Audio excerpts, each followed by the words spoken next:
はいはい、聞こえておりますでしょうか? How's everybody doing today? I slammed some tea.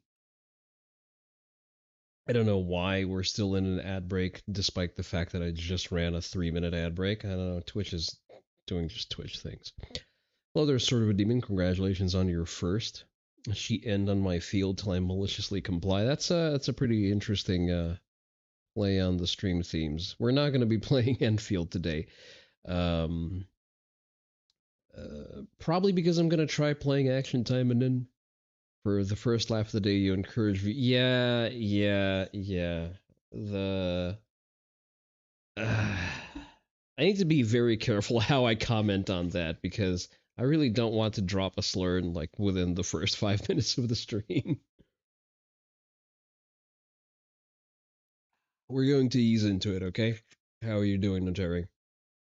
I will very quickly take a moment to point out that we do have, oh my, no, we have someone subscribing. Thank you, kind subscriber. I do not see which one of you was it. I assume it's probably no Terry with his Proom. I am for some reason not getting any event notifications in the OBS chat, so I need to go into my dashboard and see who it was. Ah, there you go. Thank you for the Proom, no Terry.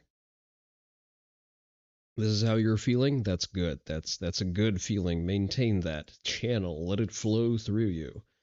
If you have just subscribed to the Kuromaru Onii-san channel, your penis has grown in length by 3 inches and an additional inch for each subsequent tier of subscription. Effects do not last after subscriptions expire. Right.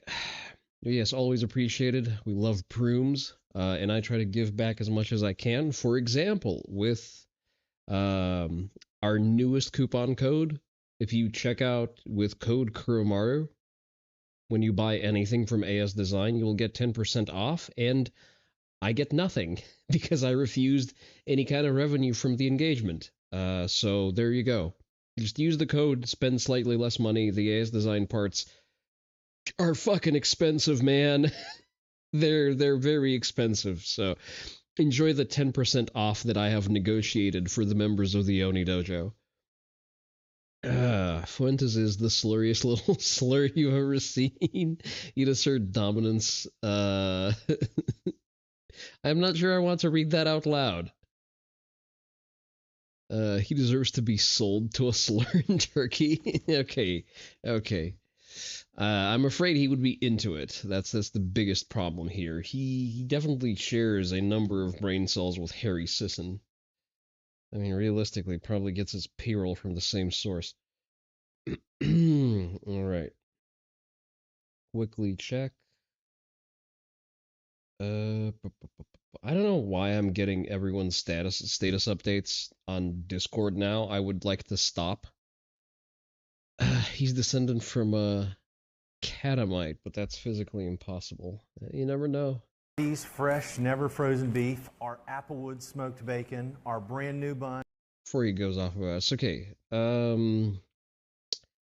CEOs eating their flagship burgers: Wendy's, Burger King, and McDonald's. Left to right. Okay, so Wendy's, Burger King, McDonald's. Our square burger cooked on a flat grill. Amazing. Absolutely wonderful. That's a burger. This is exactly the way a great hamburger should be. I mean, let's not big it up. It's a fast food burger. It's okay. Wendy's is a fine slop burger. You got to top it off with a fries and Frosty. Oh, that is disgusting. That is vile. What the fuck is wrong with you? Excellent.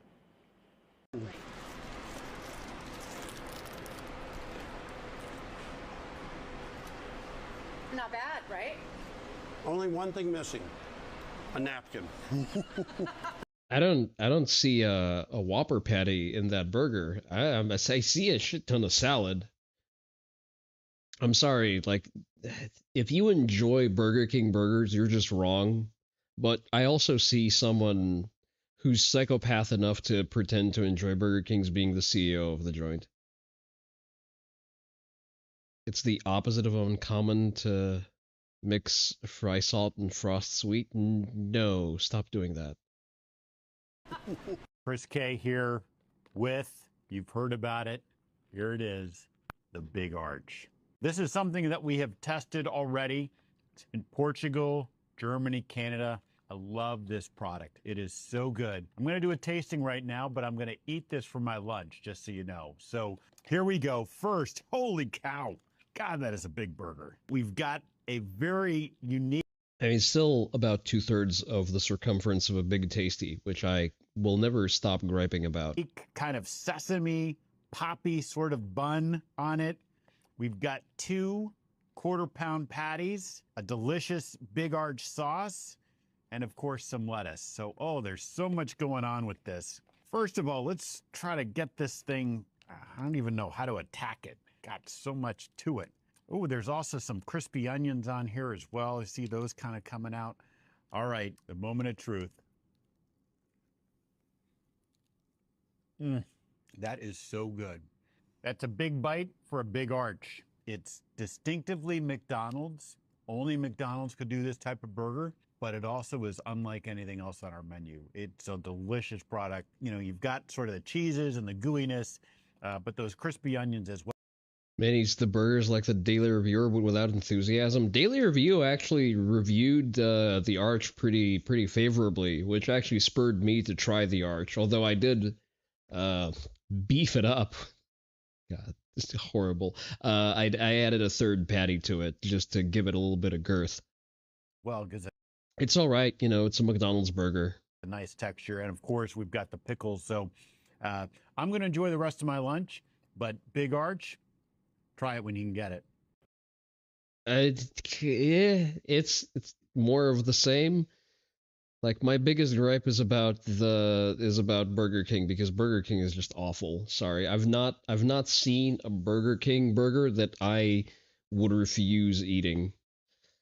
All right, breaking. Build Large Mansions founder in Illinois, Clyde McLemore, caught beating his female employee.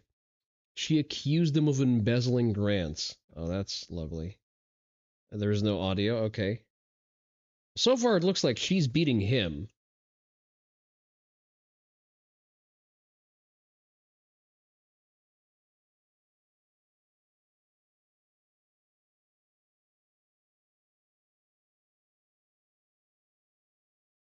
Oh no, see that's oh no, not like this. She threw him off into the ground. Absolutely longhoused. Okay, an interesting radio transmission in Farsi of a series of numbers reportedly recently went out on this wavelength in Milan, Italy at 18 UTC on March 3rd. These types of number station transmissions were fairly common in World War II, Vietnam, etc. This is the first we've heard of one happening in recent decades. Interesting either way. If it's an actual encoded message for sleeper cells, that's interesting. If it's a psyop to spoof sleeper cells, that's also interesting. Okay. So as of right now, I rate this a nothing burger out of 10. Oh, that one.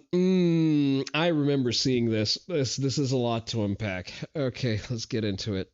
We're going to have to probably do a zoomerino on this one. Open image, new tab. My partner, first of all, liberal gun owners.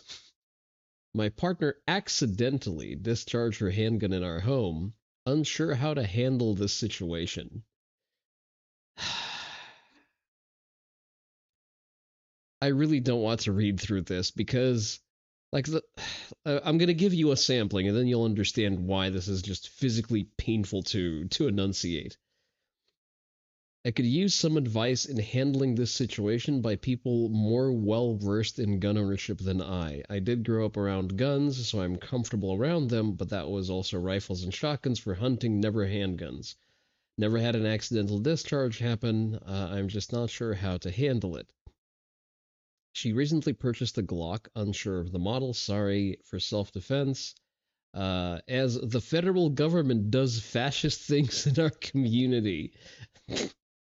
Yes, fascists. Famous for checks notes, allowing their target populations to arm themselves. This gun has brought her immense security in the last month or so. She practices loading and racking the gun fairly frequently to get more comfortable with it, and as a way to soothe her nerves. Okay. However, I didn't know this until the incident. Her practicing with the gun involved putting a live round in the chamber. I also didn't know that the gun does not have a safety. Ah, yes, the famous Hicklib who pretends that he knows about guns and he's going to tell you how to be a real man. These two things combined make me extremely uncomfortable, and I would have told her as much had I known. Andy aside, she has bigger balls than him. Oh, oh, you wait. There's a plot twist to this one. You're not entirely wrong. Yesterday while practicing and with a live round in the chamber, she said she got a compulsion to pull the trigger and was unable to stop herself from following through on the compulsion. Thankfully, neither she or any of our cats were hurt. Our wall has a new hole in it, but the bullet did not leave the home. And there is no exit hole. I have since told her never to load live rounds during practice in our home. Okay, oddly specific. I also have taken possession of the gun and the safe that it is in because of how uncomfortable I am that she was unable to control her compulsion. We've talked through our feelings around this. Gay. The severity of the mistake and the danger to her and our cats has caused. I can tell how embarrassed and remorseful she is, but I'm just not sure how to proceed. I want her to have the safety of the gun provides and access to it for emergency situations. I've hidden it outside of our bedroom, but I don't want to be afraid of this happening again. Any advice would be appreciated. Starting to look like a like honor guard at a Chinese military parade. So first of all, it's just immensely funny to me that the lib shit, like the same lib shit people who will tell you that, I don't know, I guess following the 4 rules of firearm safety is patriarchy or some shit, like that's actual fascism. Imagine requiring some kind of, professional standard and knowing what you're actually doing. I am not at all surprised that this is the kind of um that this is the stock that reaches the conclusion that he should dry fire with big savings. Yes, big savings. But I'm not at all surprised that this is the person who would try to dry fire with live ammunition. Like, not even remotely surprising. People of this political persuasion usually have an aversion to structure, and it pursues them through all things they do in life. Also, hi there, Seku. But yes, big savings. If you're going to do something forced reset with your guns, I implore you to explore A as design. They solve a lot of problems for a lot of platforms, not even necessarily just ARs. They have MP5 lowers that are forced reset. They are the only thing that works for MCXs as of right now, although I may get my hands on something very special and not yet released to the public very soon. I can't talk about it just yet.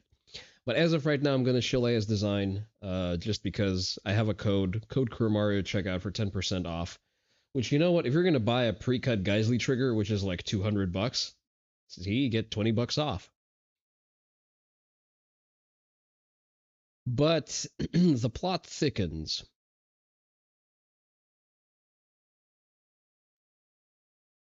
Besides all the very real personal risk herself and others that comes to from having a gun without the proper training and mental fitness to responsibility to own it sort of thing can have blowback on the entire trans community by feeding harmful stereotypes about trans people being predisposed to violence.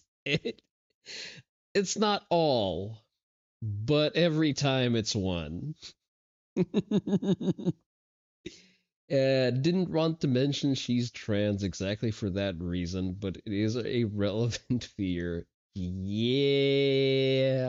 So your hypothesis about the balls wasn't entirely off. Speaking of people with negligibly low testosterone, Nick Fuentes has announced that he is going to be voting Democrat in 2026.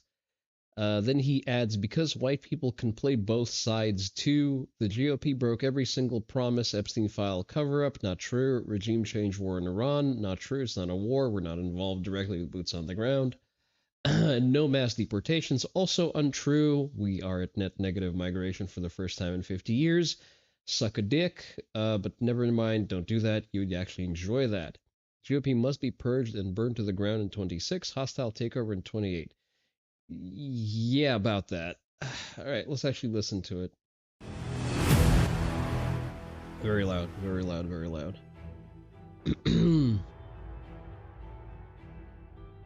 Oh, that's it. There's no actual, okay, there's no substance here. Okay. Big if true. I mean, listen, he's already canvassed for Democrats in 2024. Much good that did him. So I say, vanish into obscurity, you limp-wristed, stick-bug-looking fuck. We are liberated from having to listen to Fuentes for another day. Yes, exactly. All right, Jared AF declares jihad on the Reddit neofuds. I am coarse with Jared after he posted very deliberate bait around the whole discussion with P320s, talking about how, oh, well, a Glock has all of the same safety issues, when honestly, you should know better. So either bait or mental retardation, place your bets. But let's see what he has to say right now. As I speak, there is a live Reddit infestation in my comments section. As I make this video, just got home from work. As I make this video, there are Redditors in my comments section leaving their filthy opinions unchecked. In this video, we're going to talk about how you can spot Redditors. Okay, that's definitely bait. That is bait. He is engagement farming. I mean, good on you. Magnificent bait. I'm not impressed. How to deal with them, how I spotted these specific Redditors, and then we're also going to talk about marksmanship and competitive shooting. A few months ago, I made a video titled 3 Myths About Olympic-Style Shooting and Bullseye. In that, I covered a few myths that I think were common misconceptions. And on this video, I got a comment, and typically when I get a comment on a video, I'll try to respond to them and give them a real response, right? I'm very good about that, I think. And I'm unfortunately, with YouTube Shorts, I get so many YouTube comments on my YouTube Shorts that I just can't reply to every single one of them or even read every single one of them. But with the videos, I do try to respond to them and give them the time of day if they show that they actually watch the video, right? But I'm familiar enough with my content that it's pretty obvious when someone just leaves a comment having only read the title or having only... He rage baited over Olympic shooting. I guess so. I didn't watch the video because who the fuck cares about Olympic shooting? Looked at the chapter names, right? And they didn't actually watch the video. So this guy writes, unpopular opinion, and by the way, this is like a very Reddit diction sort of thing where they start a comment or whatever with unpopular opinion, but then it ends up just being a really popular opinion. So this guy says, unpopular opinion. Bullseye is very interesting, but some of the advice like letting the gun surprise you is not conducive to practical shooting and overall a bad thing to learn for most shooters. Blah, blah, blah, blah, blah. But the whole gist of his argument is talking about the surprise shot. So in the video, I never talk about the surprise shot or surprise shooting, and none of the top bullseye shooters like advocate for a surprise shot, right? The origin of the surprise shot does not come from bullseye, and that was one of the main points I was trying to get across in that video. That's a thing that for some reason ROs are are proliferators of that. ROs and FUDs. They'll tell that to shooters who anticipate recoil a little too much. Myth number 3 was bad shooting techniques, and that's because there are tons of bad shooting techniques like riding the reset or staging the trigger or the surprise shot that people attribute to bullseye shooting.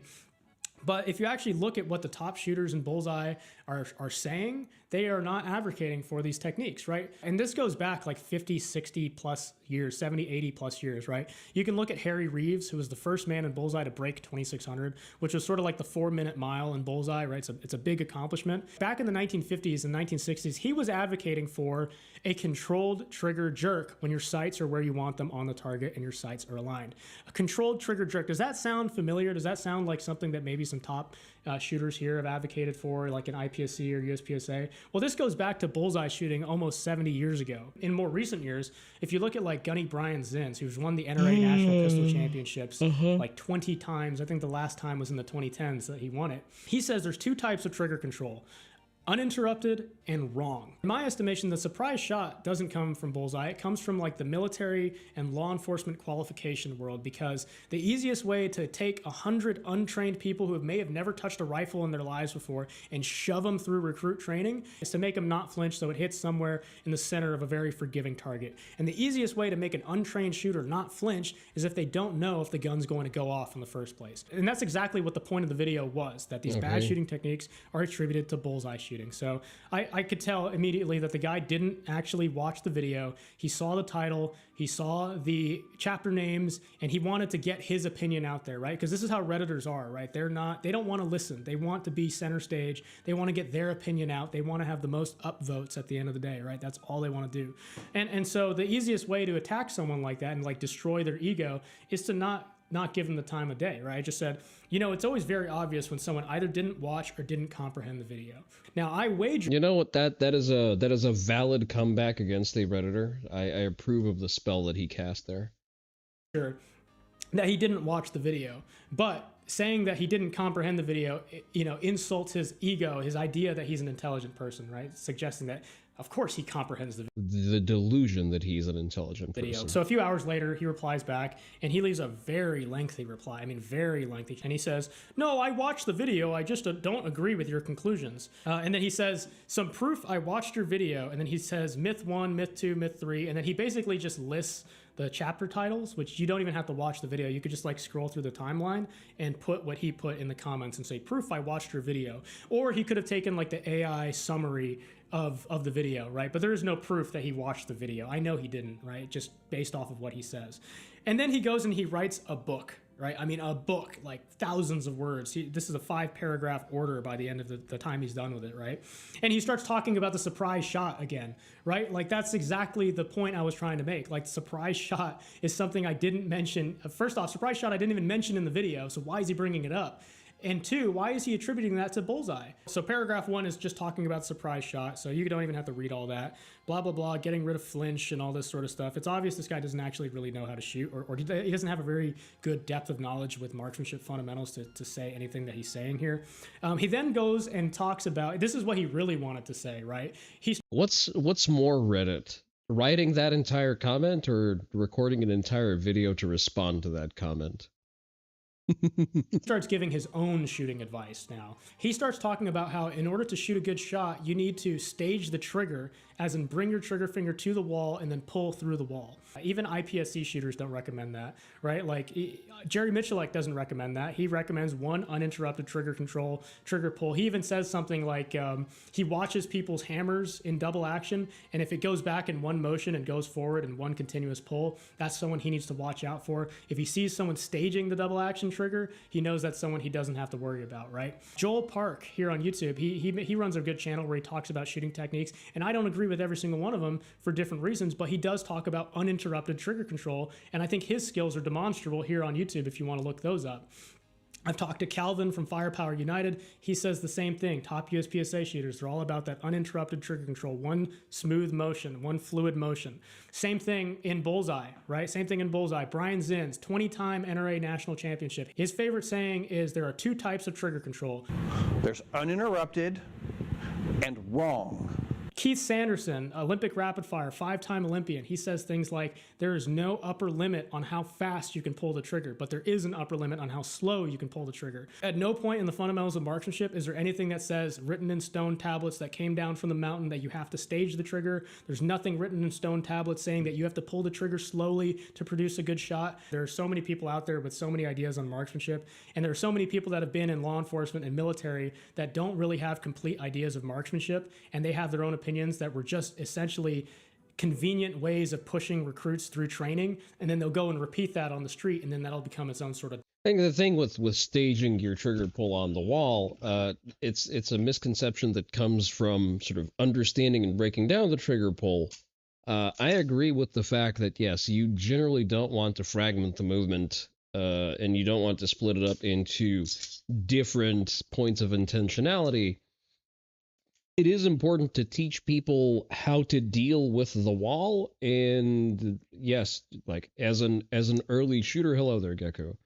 You're just going to stop at the wall to understand what the fuck the wall even is, and how do you defeat the wall without having it disrupt your sight alignment.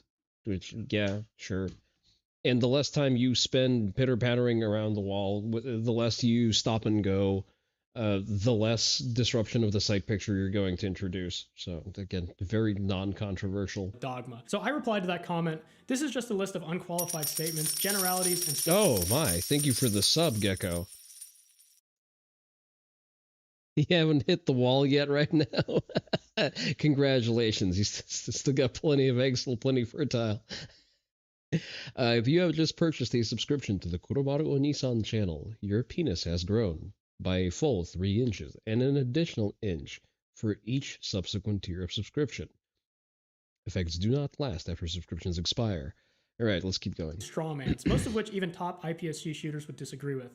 I'm sorry to inform you that you are a neofud and are at the peak of Dunning-Kruger. I suggest you dry fire instead of using your time to leave comments like this one. So when I got home from work today, I noticed something I'm sorry, but that was a profoundly Reddit tier comment. strange about While correct, very Reddit spirited. this comment chain. I noticed there were a bunch of replies to it, and I noticed that all the comments in there opposing me or like picking apart my video were getting a lot of likes.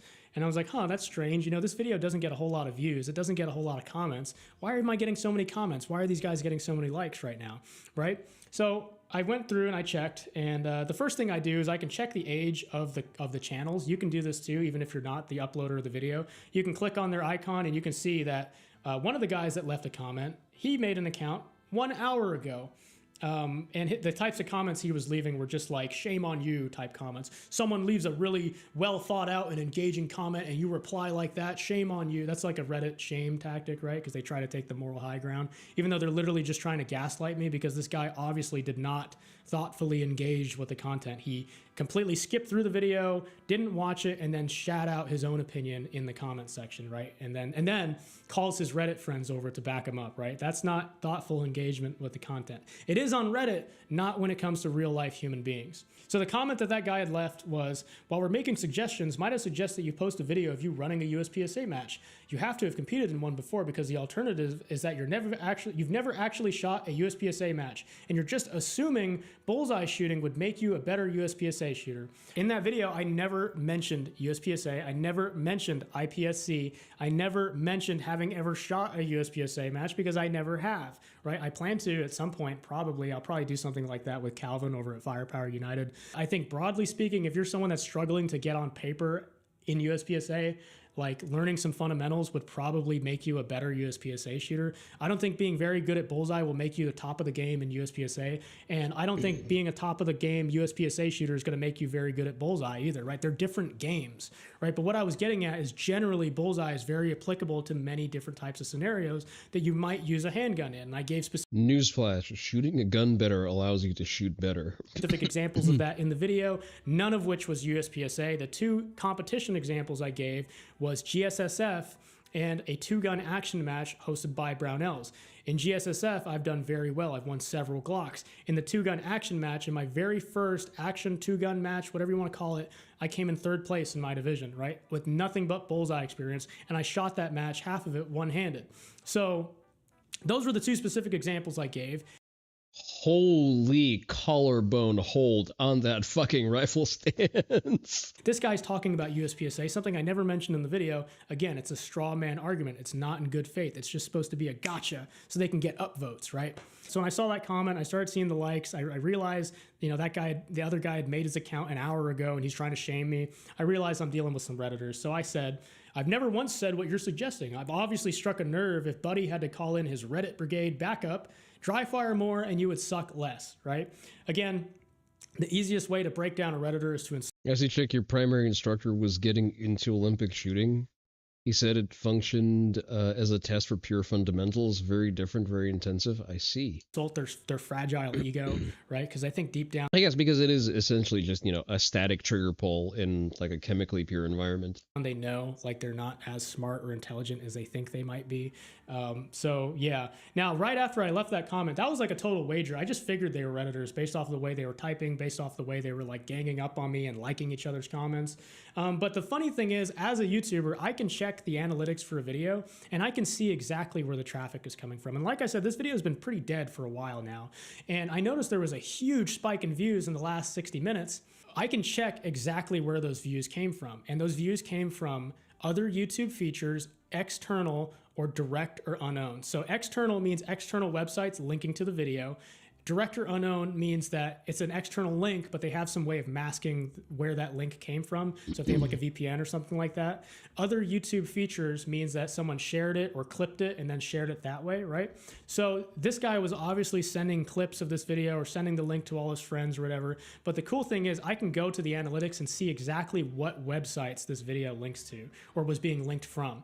And when I went to the last 60 minutes for external video clicks, they were coming from reddit.com and reddit.frontpage.com. So obviously I'm dealing with some Redditors. That's when I was like, all right, this is funny enough to where I need to make a video, right? Because no, that's valid. That's valid. These guys really think that these are grown men trying to do like schoolyard bully Okay, men is doing a lot of lifting there. tactics. You know what I mean? They're trying to gang up on me and like freak me. Oh, wow. How dare you say that to this really nice, well thought out comment that totally didn't even watch the video and is just saying his own shit, right? This is the way Redditors operate. If you ever find yourself in this situation, the best way to deal with it, number one, is just don't engage. The second best way is to troll them, right? Make them write a book. I gauge how well I'm doing in an internet argument. If they're writing a book and I'm writing 2 sentences, that's me winning, right? They're putting a lot of effort. I'm not putting a whole lot of effort into it, right? And not to say I've never been on the opposite end of that, right? I've lost. Everyone loses an internet argument at least once in their life, right? So yeah, I just thought that was hilarious. This is just like a one-take video because it's so funny to me. Yeah, thank you guys for watching. Thank you especially for my channel members and Patreon supporters for supporting the channel directly. And yeah, if you ever find yourself in a live Reddit invasion situation. That's great, Seku. Thank you for posting. Thank you for inflicting this video on me. I definitely will not hold that against you. Right. It is with a heavy heart that I must inform everyone that I am very likely going to agree with Matt Walsh. Let's let him speak. This is kind of funny. The Guardian is upset. Reading now, a recent tweet from the U.S. Department of Defense boasts about the killing capabilities of the U.S. military as follows. Low cortisol, locked in, lethality maxing. To many, that will sound as indecipherable as the teenagers that discuss high-tier Beckies or the New York Times warning of Tate-pilled boys. Many will have now seen the February 6th tweet that went globally viral, viewed more than 24 million times, and since discussed in endless analyses and explainers. The tweet which said, Clavicular was mid-jester gooning when a group of foids came and spiked his cortisol levels. Is ignoring the foids while munting and mogging moids more useful than CMV Chad fishing in the club? In 2026, this kind of language is appearing more frequently, from America's most prominent newspaper to the highest tiers of the U.S. government. Why has this disfigured way of speaking become so normalized? It starts with the rise of the incels, a growing cohort of men who are involuntary celibate and think women are to blame. Anyway, it goes on from there. It's a long article lamenting basically Zoomer slang and blaming it on young men and incels. So it is funny that the media is doing, this puritanical spiral because of tweets from the Pentagon. But I do want to say, and I was thinking about this, all of this Zoomer slang, and I've heard it defended by older conservatives. I've heard it said that all the Zoom. I understand why a Department of War Twitter would be posting that, because Zoomers are your primary recruitment pool. Sorry, you may not like it, but you need to speak the language of the people that you are trying to gas up into signing up. That's simple as. Zoomer slang, looks maxing, mogging, whatever. That it's actually kind of charming, kind of funny. Michael Knowles made this argument recently. I've heard it a bunch of places, basically saying like, hey, it's not so bad. It's kind of evocative.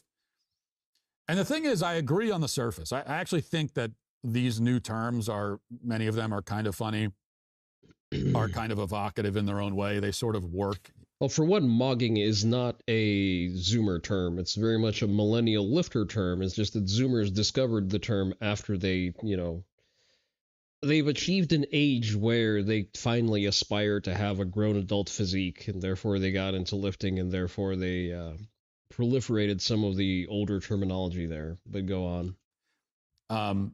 And sure, every generation has their slang, and complaining about it just makes you sound old and out of touch, which I am. Correct. On both counts. But I'm not complaining, but I do complain about it, and I'm not complaining about it because of the words themselves. That's not the issue. I'm bothered by the slang, especially the volume of new slang that crops up. Time for bomb mogging and turn the Iranians into Iranians. You need to work on those. Those don't quite roll off the tongue as organically as Zoomer slang should. Now, not because of the word. I don't mind the words themselves. But there's something about it that I recognize as kind of bad, and I think most people do, at least older people. And I think it's this. So here's the problem. Each generation comes up with its slang. Nothing new about that. And that's fine. The problem is that actually the slang doesn't expand our vocabulary. You're not actually adding new words exactly to people's conversational vocabulary. It doesn't expand our language. It's not a net gain. What happens? It does, but very rarely. And this is the issue with it. And I think we're seeing this happening now in hyperdrive. So I'm more worried about where this leads.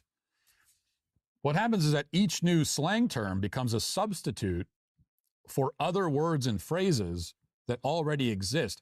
And not a substitute. It's not like a one-to-one substitute. You come up with like this slang word that's a substitute for like a whole class of words. It's a substitute for 40 different words. That's how it works, you fucking dork. Yes. That all become contained in this one word. So it's not a one-to-one swap. Each new term is like a stand-in. Yes, it's linguistic compression for the purposes of brevity, because young people generally don't have, on average, don't have very high verbal intelligence, just because they have other things going on. They can barely remember which way to put their shoes on. Talking is difficult. Not everyone has the bandwidth to be excessively loquacious. For a dozen, 24 other words and phrases. So then what happens is our language, our vocabulary. There's really not even a need for that as a younger person. Like throughout your schooling, there's realistically not a lot of pressures to develop high verbal intelligence. It's something that typically comes up in a professional setting where you need to frequently and consistently deliver ideas in a formal setting, and preferably do so in an efficient manner. Contracts with each new generation. And I think that's been happening for decades. And it's the kind of thing that I think we all know that it's happening. I think we all recognize it. Maybe we can even see it in ourselves. It's very apparent to me that vocabularies are shrinking drastically. And yet, if you look this up, and I have looked it up, it's another thing that's hard to study. I mean, how do you measure this? How do you measure it exactly? It's the kind of thing that's like you either notice it or you don't. But people have tried to measure this, and they've done studies, and a lot of the studies say that, well, it's actually not true. The vocabularies are not shrinking. If anything, maybe they're expanding. And yet we oh boy, how should I put this? The size of a vocabulary in and of itself is not the best proxy for measuring verbal proficiency. And I'm going to agree with the point being made that yes, verbal proficiency has gone down recently, or at the very least, the language that gets proliferated, like things that get picked up and get public visibility, is not high class language. But there is a balance here. Usually, like, you didn't see as much of it previously because there were certain gatekeepers to publicity. In order to make it through a common filter of being publicly visible speaking, you used to need to have some kind of competence about you that made you worth publicizing. These days, it takes the ability to operate an iPhone, and those are streamlined to the point where even functionally retarded people know how to work those. So it is a combination of, yes, we have fewer instances of needing sophisticated language, but at the same point, we are also a little bit overexposed to the intellectual majority, and the intellectual majority was never great with English. This is a man who reads Shakespeare in the 1800s, bitching about penny deadfuls. He's targeting a perennial factor for a symptom of a number of causes. Yes, and he's also, I think, not entirely over the target. Your vocabulary in Spanish is on point. Your English vocabulary needs more improvement. Well, then go work on it. Read Brave New World. I'm sure you'll learn a number of new words. I know I did. We all notice it. I think it's very clear that it is. And it's becoming more rapid. This is a process that's played out over the last 70 or 80 years. It was kind of this exponential growth, or reduction in this case, I guess. And it's not that, and this is why it's hard to tabulate. It's ironic that he's using an Apple product. Is his primary laptop? It's not that the slang words come in and the words they replace suddenly disappear. Well, for one, they don't entirely replace them. They substitute those words in certain contexts, usually extremely informal ones. The other words still exist, if words can be said to exist at all. They're still available to be used, and people know those other words. But in everyday speech, in terms of everyday usage, they just fall away. And they're replaced by these other terms. And so what's happening now is that most people, they know a lot of words because we're online. You're just constantly, you're constantly consuming a lot of information. Most people go through at least 12, 13 years of formal schooling. So you know a lot of words, but it's not part of conversational usage.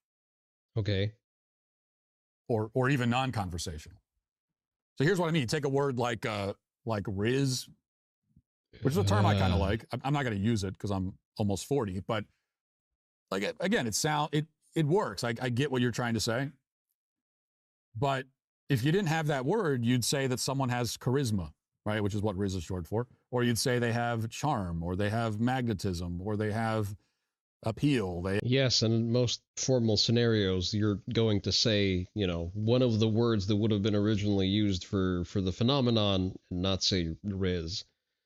There's still a very narrow list of circumstances where that would be appropriate. They have confidence. They have 10 other synonyms that you could use.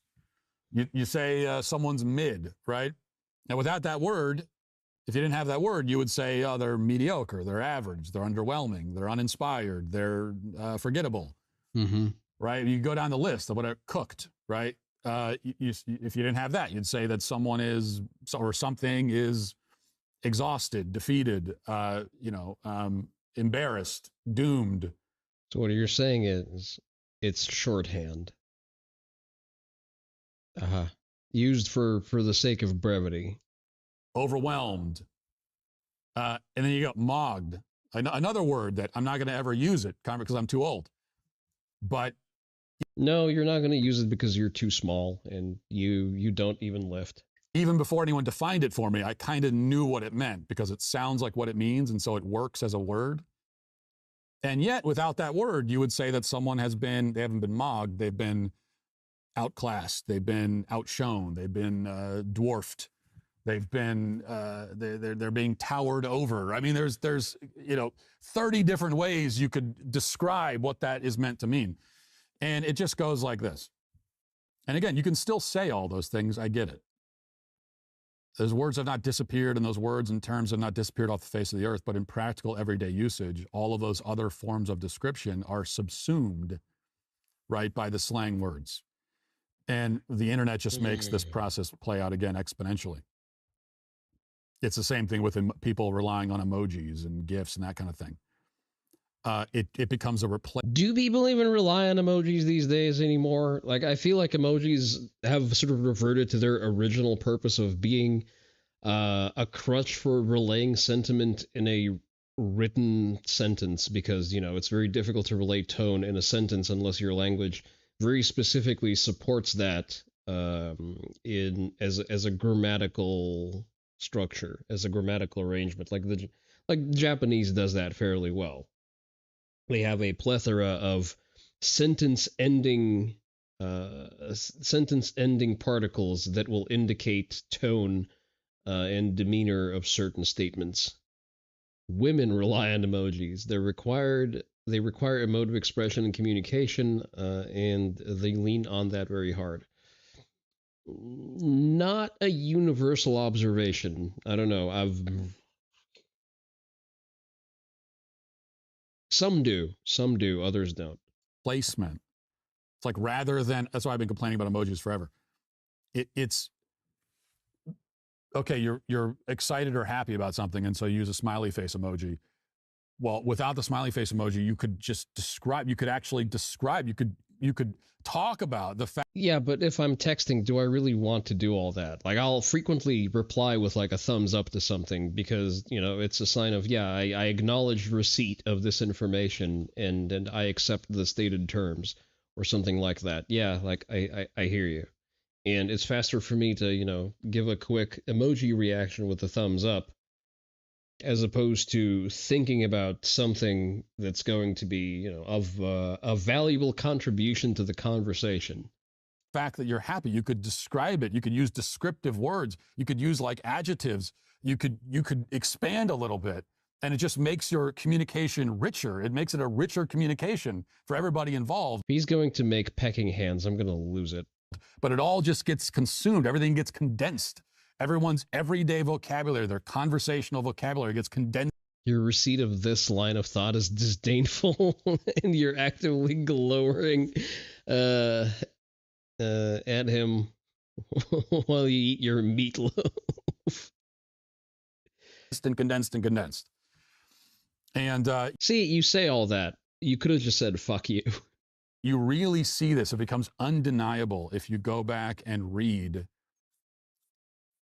pretty much anything that was written 100 years ago. Oh, you mean something that went through a filter of several editors and then a publisher to be preserved for us to observe now? It's almost as if most things...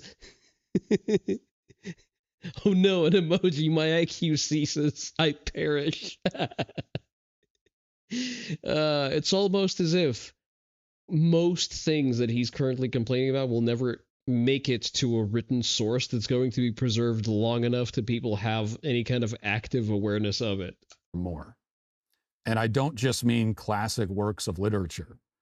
Obviously, that's not a fair comparison, right? There is a little bit of a survivorship bias in that most of the writing that still exists, that's 100 years old or 200 years old or whatever, was preserved because it's great writing.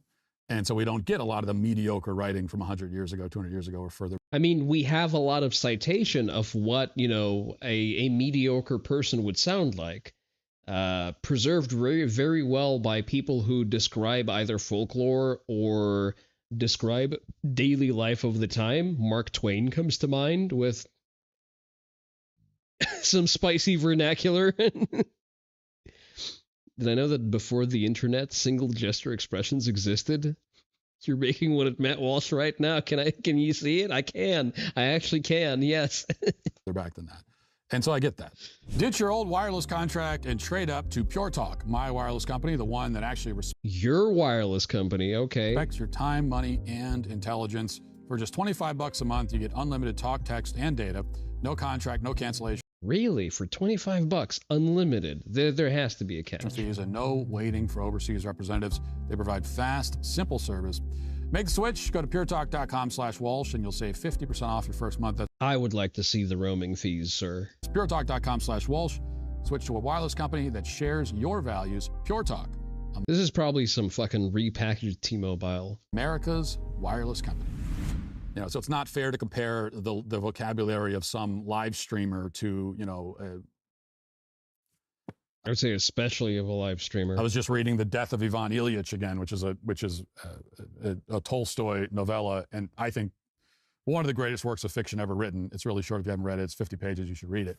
I think the most insightful work of fiction of all time. I was reading it again over the weekend, like my fourth or fifth time reading it, and I'm marveling at it's actually sad. I mean, it's a sad story. It's depressing in a lot of ways. It's also kind of weirdly I funny. need to double check something just really, really quickly, just momentarily. Just something came to mind, and before I fire off, I need to make doubly sure that I heard that right.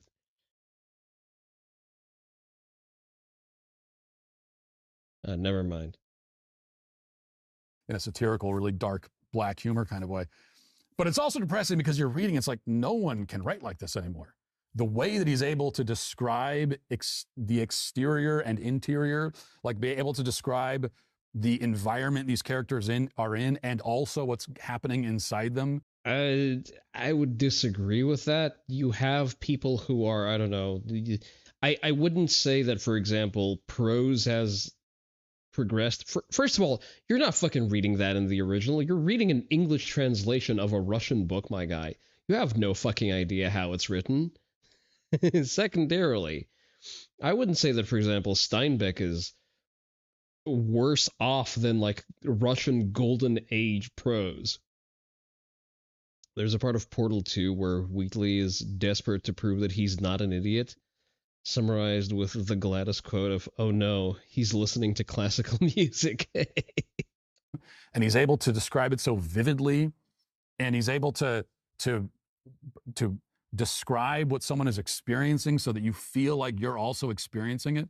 I mean, the entire book is about someone dying, hence the... See, if you didn't have a gigantic stick up your ass, you would have been able to, I don't know, read manga and light novels to discover a very similar quality of storytelling, actually. Title. And you read it and you feel like you've now experienced dying. You know what it's like to die because you read it described so vividly. And anyway, no one can write like that anymore. That's not a fair comparison. But if you read even, I've made this point before, if you read... Someone who grew up in a place with living memories of the Dust Bowl, they have a different take on Steinbeck. That is, he's a lying communist piece of shit. Listen, I am simply stating the fact that Grapes of Anger, as in terms of just, you know, the verbal acuity of what's being written, is an impressive book. There are very few people who can describe a tortoise crawling across a patch of desert in a way that's interesting to read. You go and read Civil War, go read random letters that were written during the Civil War. And I don't just mean by Stonewall Jackson or Abraham Lincoln or something. I mean, just any random soldier in the Civil War who wrote a letter back to mom or wrote a letter back to the wife. And there's plenty of places you can go and find databases of these letters. Many of the people writing these letters were not even formally educated at all. And there might be spelling mistakes and grammatical mistakes. But the writing, even with these random soldiers on the front lines of the Civil War, it is descriptive and rich in this kind of natural, fluid, effortless way that it doesn't exist anymore. People don't speak like that. Well, that mostly had to do with the fact that the letter has to be exhaustive. It's not a part of a prolonged iterative interaction between people over the course of time, definitely not being remote.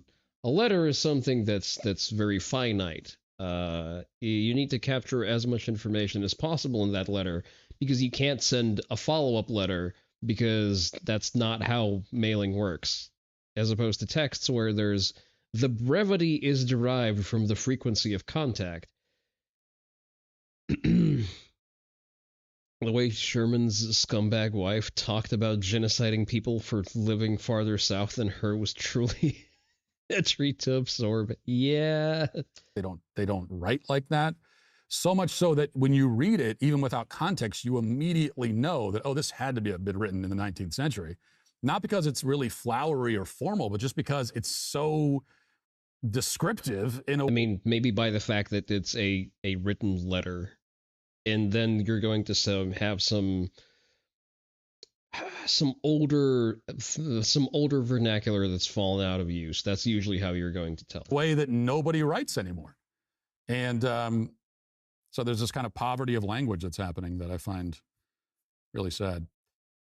I will agree with that point. There is definitely a poverty of good language in the way that it's represented in most readily available media. We are awash in the fruits of ignorance. And yeah, unfortunately, that's just, a consequence of the internet being readily available to normies. I am going to take a quick bathroom break. Y'all refill your drinks. I'll be right back.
All right, someone recommended that I react to secondhand React slop. I guess that's fine. That's whatever. We do that now here. So that's a clip from Leaflet. A based anime destroyed by Karens. Let's take a look at that. So, Fire Force. This is an old article written like this. Oh wait, actually no, it's not. I thought it was an old article, but it's not. So the main drama is that Fire Force, this character named Tamaki Kotatsu, she has an ability in Fire Force. It's like a silly gag where she has a supernatural ability called Lucky Lecher Lure. And basically what it does is you know how like there are some characters who are just lucky and like stuff will miss them and stuff like that. Like they have just like a lucky ability. Hers basically causes her to be in like lewd situations. So like either her clothes falls off or like she'll fall on an enemy where like they'll grab her boobs or something like that. Like it basically it's a gag. It's a comic relief piece. Okay, sure. Gag that every time she fights, like she ends up in like a weird position and it's because of her ability. It's like a supernatural like ability, and it's just the author just being funny, just being like stupid funny, right? So he does this, right? But what happens is a lot of the feminists, of course, they get really angry, and they're like, this is very demeaning to women, it's objectifying like the character, and they're saying that Fire Force season 3 needs to cut the fan service and do better. But by why? Tamaki Kotatsu. Holy shit, we are so fucking back. Sorry to... I was... So, out of context, completely unrelated fucking tangent. So, I play Taimanin games. That's not a secret to anyone. And, so I played the beta for Taimanin Squad, and I was afraid that when the beta ended, I'm gonna get rug pulled on all of my progress. I did a shit ton of grinding, like a lot, like disgustingly a lot of it. And like I invested significant time into it. And you know, I paid a little bit of money. I think I paid like $10 into the game. Just, you know, to be a good sport. I consumed the product. I wanted to come to market. So there you go. And I was afraid that I'm going to lose all that shit on the rollout of the full version. And lo and behold, I just checked the full version. I have all of my fucking progress, which is a lot. I have a lot of the characters already upgraded all the way out. Her stammering cadence is a bit much. I don't like doing that. I think it's disrespectful to do that. So I don't engage in that behavior. But thank you for suggesting. But yeah, W Gremory, absolutely based. We may include the game into our stream rotation. So just so you know, it might be actually I'm gonna add the game to the library and see if I can download it actually. Let me see, Taimanin. I wonder how it runs. That's because it's a very pretty game. Hey there, Melty. Just a second. I'm setting up the new Taimanin game to download because it's out of beta and now it's available on Steam. So I may 2 gigabytes. That's not too bad. Yes, I'm gonna have it install in the background. Yes, accept the EULA. And if I'm able to log into my account, we're gonna play some of it on stream. How are you doing, Melty? Haven't seen you around in a while. It was like the character's name. I mean, in the article here, the author says Fire Force is one of the most underrated series currently streaming. It has some fantastic characters and truly amazing world building. Isn't Fire Force just shonen slop? Like, not to say, what's it called again? Taimanin? Taimanin Squad. No, it's on Steam. I just started the download. I can post the link to it, I guess. Store page. Once they have a full guild system, I may actually start my own. So, oh, now you're interested. When I'm shilling fucking endfield, Notary is nowhere to be found. But jiggle some fat tits in his face and he's right there. I am the same way. Completely understandable. Have a nice day. However, the series contains one glaring issue that caused it to suffer compared to its competitors. The excessive fan service in the show is nothing short of embarrassing. No such thing as excessive fan service. Get the fuck out of my hobby, you fucking tourist. It is demanding for both the character and the audience alike. Or demanding for both the character and the audience Demeaning. alike. Many in the anime's most prominent female characters are often subjected to unnecessary tropes for seemingly no reason. Tamaki Kotatsu undeniably gets the worst, the barbaric treatment, instead of receiving genuine development. Barbaric treatment. Are they aware that it's not a real person? She resorted to an assortment of plot devices. And by the way, she's like kind of a side character. She's not really the main character. On top of that, her lucky lecture lore is easily the worst part of the series. Not only does it force characters into uncomfortable situations, but it severely limits the franchise's overall reach. Without its disgusting quirk, she could... You know what? I have enough gems to create a guild. We may want to do that on stream.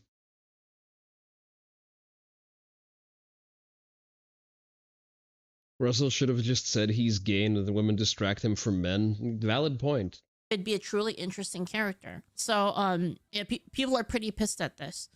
Fire Force is an amazing shonen about the world plagued by internal combustion. This is like a summary of the show. Like basically, like people get lit on fire. And if you don't know, it's the same author as the one who did Soul Eater, and it takes place in the same universe as Soul Eater, as far as I know. Okay. So their motivation, as you So both fan service heavy series. If I fuck up your genre for me and my 3 friends who will watch 1 episode, you'll be morally better and lose all of your other viewers. Yeah, that sounds about right. know, if you've seen Soul Eater, it's very weird. Like it's very wacky. Like it doesn't take itself too seriously as a series. There's like a lot of characters in it that are just kind of jokes. And this is one of the jokes in Fire Force is that the character is, you know, she's always like in lewd situations. That's like her joke. Their motivations can be easily understood to add to the development, yet there's one staggering issue with many of the series' female characters. Every woman in Fire Force is needlessly demeaned. They each wear Demeaned. insanely revealing clothing. Based. Wait a minute. Huh? Wait. Oh yeah, the whole thing is it's like they're kind of like exorcists. That's like one of the things is like As far as the author's taste is concerned, Blair all the time. I've only watched 1 episode and kind of fell off because I had other ongoing series that I was watching, and that's it. So I don't have an opinion on Fire Force. Tamaki is pretty. That's all I can say. they're like demons get like people get like possessed by demons or something, get lit on fire, and that's kind of the story. I haven't seen like all of it. I've only seen a couple episodes of it because I'm trying to get my mom to watch it with me, but it's a little hard. But anyway, the whole thing is the nun girl, she prays for their souls. That's the whole thing, right? Blair was the witch who was just a powerful cat. Okay. Am I wrong, chat? That's the thing, right? It's like they have to kill the person because the person gets possessed by the demon, so they have to kill the person. And then when they kill the person, she prays for their souls, right? That's the story, right? Yeah. So that's why the nun is there. She actually has like a mechanical reason for being a nun. Yeah, she Okay. says Latam and stuff like that. Yeah. Anyway, even Sister Iris, see, they wear insanely revealing outfits or drawn angles that make the characters that make the viewers easily uncomfortable. Well, like that's subjective, right? I mean, some people like that, especially like old anime. And like this might be like me being like an old anime head again. Like, you know, I know this, guys. Sorry, this is a little bit of a tangent, but I've noticed that the culture on the internet is very different now in that people they take themselves too seriously and they get upset at like literally everything. So like back in the day, like, I wouldn't say that the internet culture is different. I'd say that we, for some reason, started listening to people who are trying to astroturf and gaslight it. like on the internet, it's like nobody took anything seriously. It was all just a meme. Everything was a meme. And people were joking about like literally everything. It was like the GN from outer space. You know? Anyway, back in the day in anime, there was fan service all the time. Anime, it was just like normal. Normal for anime to just have like random. I mean, isn't fan service still just a normal thing to have in modern anime releases? I haven't heard of a ban on fan service, at least not recently. Fan service in it, and nowadays people get so upset at it. And it's kind of, you know. No. People don't get upset at it. Activists, leftists, and tourists get upset at it. Whatever. So maybe I'm just from a different time, and like that's why I'm having trouble because like, you know, nerds getting kicked out of their homes. Tell me a news at 11. Am I right, chat? Nerds getting kicked out of their homes. Pretty typical, Real and true. like thing for us. Every single fandom that we have, everything like, you know. Gatekeeping is a virtue, nay, an obligation. Gatekeep your fucking hobbies, or everything is going to be microslop. If you don't want your hobbies to suffer the same fate that Halo did, oh, you know what? Never mind. I'm just gonna bring that up in the tweet. I will inflict this tweet upon you just so that we have that as a cautionary tale. Where is it? There you are. So Halo posted this and immediately locked replies. My honest reaction to this information. They do this every year. They do this shit all of the time. They've been wasting development resources on this shit for like, oh, it's like Women's History Month. It's like Black History Month. Whatever other fucking commie holiday that they've dreamt up today. Anything but actually doing fucking work. Reminder that it took us more than a year to get Halo Infinite up to the feature suite that previous Halo games used to launch with. Like, I don't know, co-op campaign? Moving on. Hey there, Vigoth. Black Disabled Socialist Pregnant Trans Woman Month. Yeah, there was a number of those too. So, again, Gatekeep your hobbies. Do not let these people in. The problem with Halo is that Halo is no longer developed, well, by anyone. 343 Studios is not a real development studio. Therefore, they employ no actual developers. No one who actually understands the game. They went out of their way to not employ anyone who understands what Halo is. And then they ended up hollowing out the company, where formerly 343, now Halo Studios, consists of hen-pecking HRs and diversity committees staffed exclusively by women, and the bulk of the work is just done by an outstaffing agency. Remember, there was a 40K art piece by a Brazilian artist of a plus-size disabled black Templar in a wheelchair. I think I'm sorry. Fortunately, I am not capable of putting all of those pieces together. And this is just me ranting a bit, but as like a nerd, Outstaffing SAR? No. They didn't outstaff the SARs. So originally, Halo Infinite, at least its multiplayer, was developed by a company called Spirasoft. Spirasoft is a St. Petersburg, Russia-based outstaffing agency. Yeah, by the way, play endfield with code Kuramaru. And if you're going to buy anything Forced Reset, buy AS Design stuff with code Kuramaru for 10% off. But I digress. So Halo Infinite, the bulk of the technical work for Halo Infinite was done by Spirasoft. Podcast with Leaflet when Julio passes on my invitation to the podcast, which he either... Wait, no, he did. At the time... she was dealing with another sort of witch hunt, and she was very apprehensive of public collabs. So I should probably broach that subject again. She's on the short list. Among other things, while being on the list and being short. But I digress. But yeah, Halo Infinite was largely developed by an outstaffing studio called Spirasoft, located in St. Petersburg, Russia. And a few months after Halo Infinite's launch, a troubled launch, mind you, the Russian invasion of Ukraine happened, and a lot of companies just pulled out of Russia cold turkey, cut all ties with Russian counterparts. Because they were fearful of any subsequent sanctions that might follow through, and 343 was completely barred from interfacing with Spirasoft while having zero understanding of how to work their own fucking engine. Just not understanding how to even start working with the dev kit for their own fucking AAA title game. And they were only saved when they found another formerly Russian studio. God, I'm blanking on the name of it. Shit. The developers of Space Marine 2, what are they called? Let me look this one up. Space Marine. Where's the fucking M? Marine 2.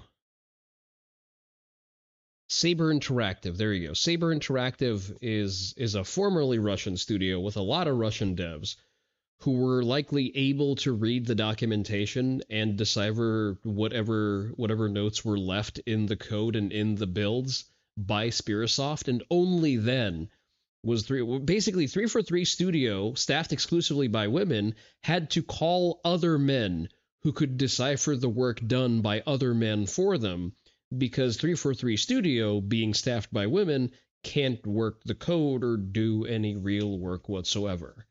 Thank you, Bonnie Ross. Be like, absolutely W management. Someone who's failed upwards back into Microsoft. Oh, that's a great thing. I love that. Like, let's like build a community around it, and then like certain people get in and then they kick everyone out. Oh, this is ours now, and you're gonna change it to like how we want it. And it's like, oh, okay, great. Well, I guess I'll leave then. Peace. I'll see you guys later. And then you leave and you find a new thing. And then that new thing is like, okay, this is my new home and I love it. And everyone's chill here. And then they're like, hey, can we be included? and you're like, yeah, sure, I love the thing, so like glad to have you here. And like, actually, now that I'm here, this thing makes me uncomfortable. We need to change it. Yeah, it is a known cycle. We've been through that a couple of times, which is why I emphasize the importance of gatekeeping. I had a thought, and then that thought just completely evacuated. Oh, right. So this is, I think anime has a little bit more resistance just because, you know, the decision makers are far removed from the activists, and the activists don't speak Japanese, fortunately. And they're more receptive of the feedback of the native audience of anime than they are to shrill shitlibs on Twitter.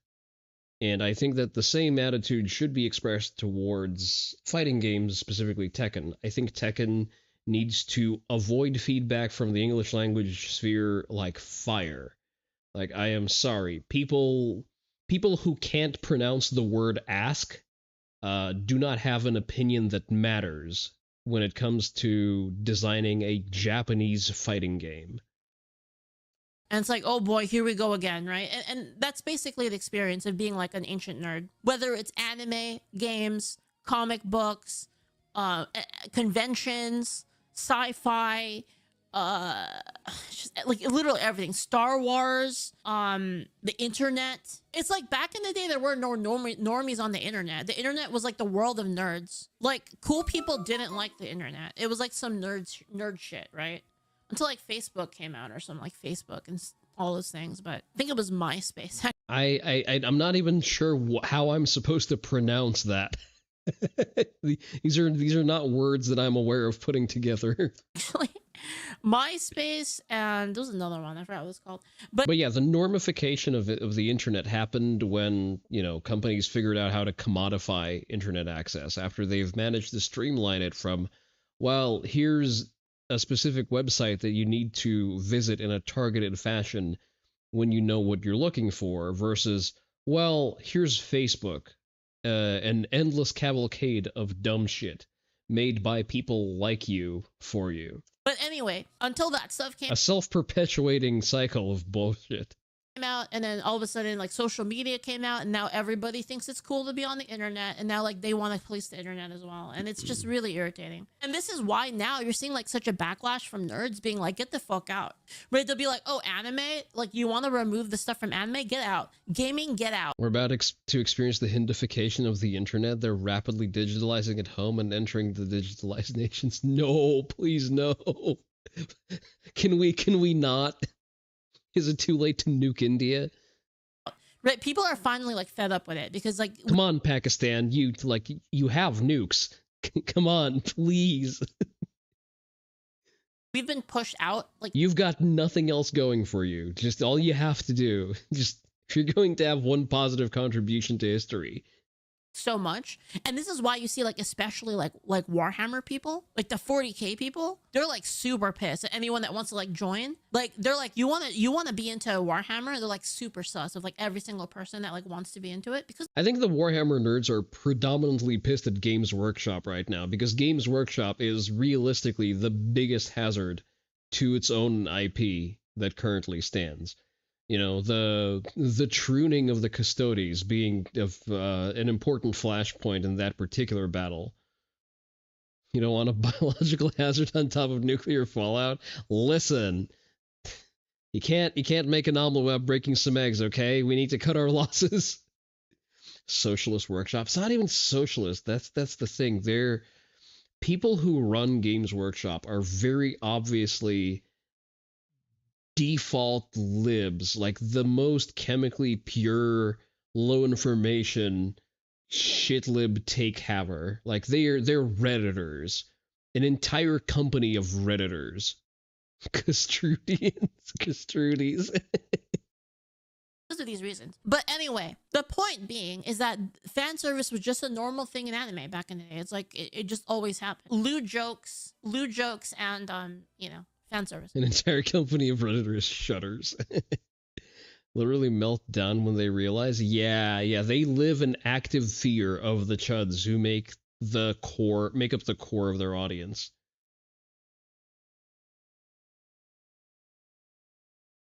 In many major Muslim nations, they only recognize two sexes. Is that a statement that was supposed to go together with the previous one? I'm not sure how that ties into Games Workshop. Even Sister Iris, a character who's supposed to resemble a nun, is often depicted in a lewd and grotesque manner. It is truly shocking that a newer shonen anime would depict fan service so prominently. Who the fuck is Leafit? Oh, see, here it is, guys. Here it is. Literally right here. Fan service is... Oh my god, I'm so uncomfortable. Just turn off the fucking anime, man. It's not for you then. Just turn off the screen. It's not real. Outdated. Links go in the... Well, I mean, you can try posting it. I'm going to see if the bot slaps you or not, because I forget if I have those permissions set up. And unnecessary. Says who? Says the new people that got into the hobby. Because everybody just knows that that's a part of it, and like, everybody's fine with it. It's literally people that are inserting themselves into other people's hobbies. It takes perfectly entertaining characters and reduces them to needless vulgarity. Reduces them. I'm sorry, my brother in Christ. That's the point of the fucking product. What do you mean? What were you expecting from a medium that prominently features big-tittied anime women? The thing is there's plenty of anime that don't do this.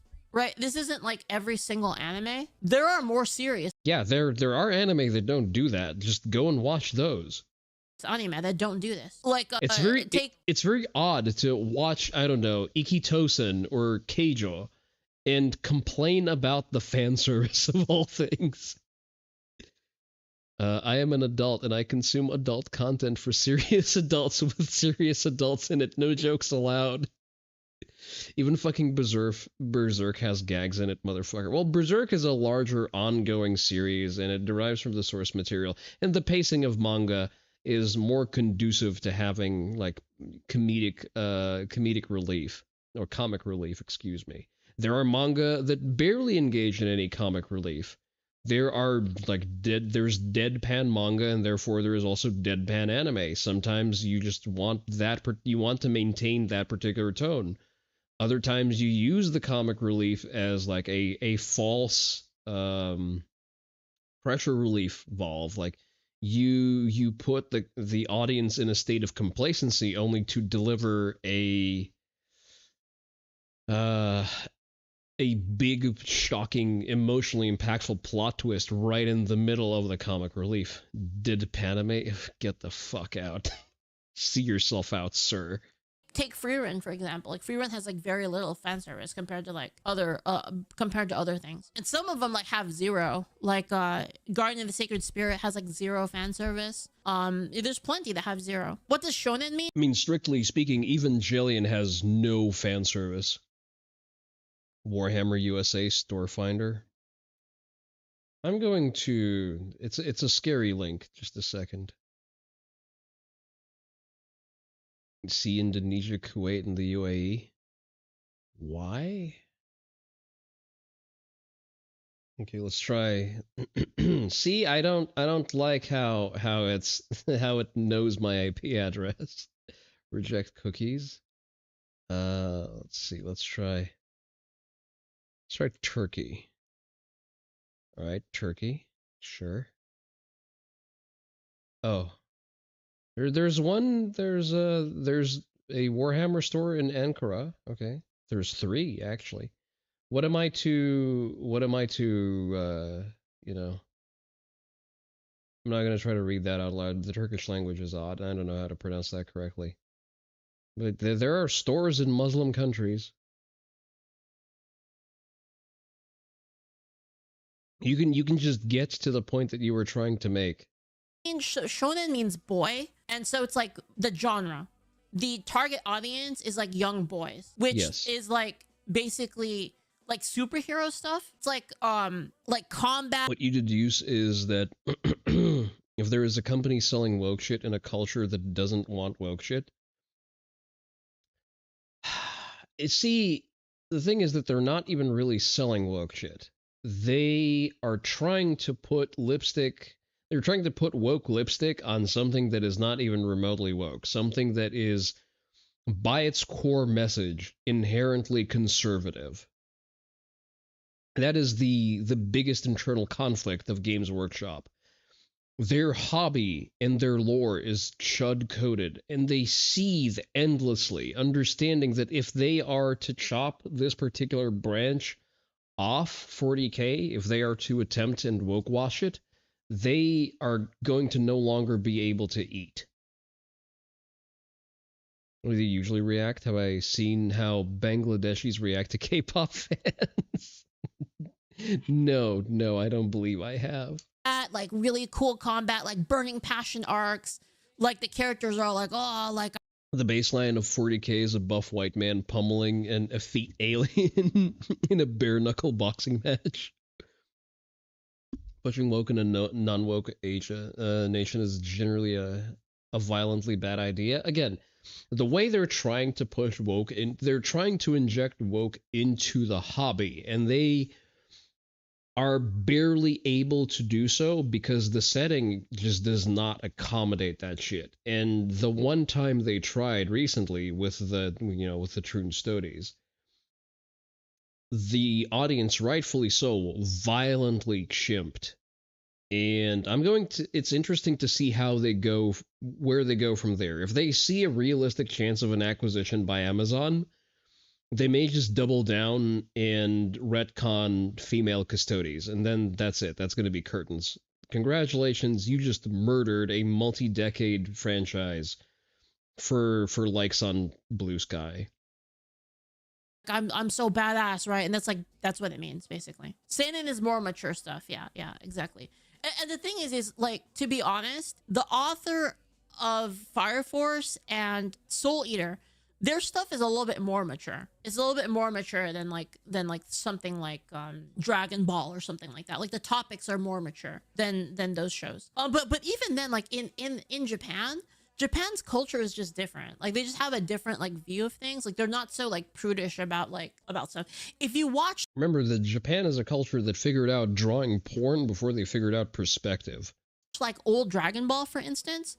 Old Dragon Ball had like Goku walking around with his dick out. Like actually, that was like an actual thing in like old Dragon Ball. And like there was even stuff even in like the old original Dragon Ball where there was like some awkward scenes between like Goku and Bulma. And like, you fast forward in time, you have like the new culture of today, and people are looking back on that being like, oh, that was Dragon Ball is still fucking goated. Very true, very true. Dragon Ball established a lot of tropes that the industry has come to lean on in future years. Fucking that's awful and evil. And it's like, dude, nobody cares, right? It's like it doesn't hurt anybody. Like nobody cares.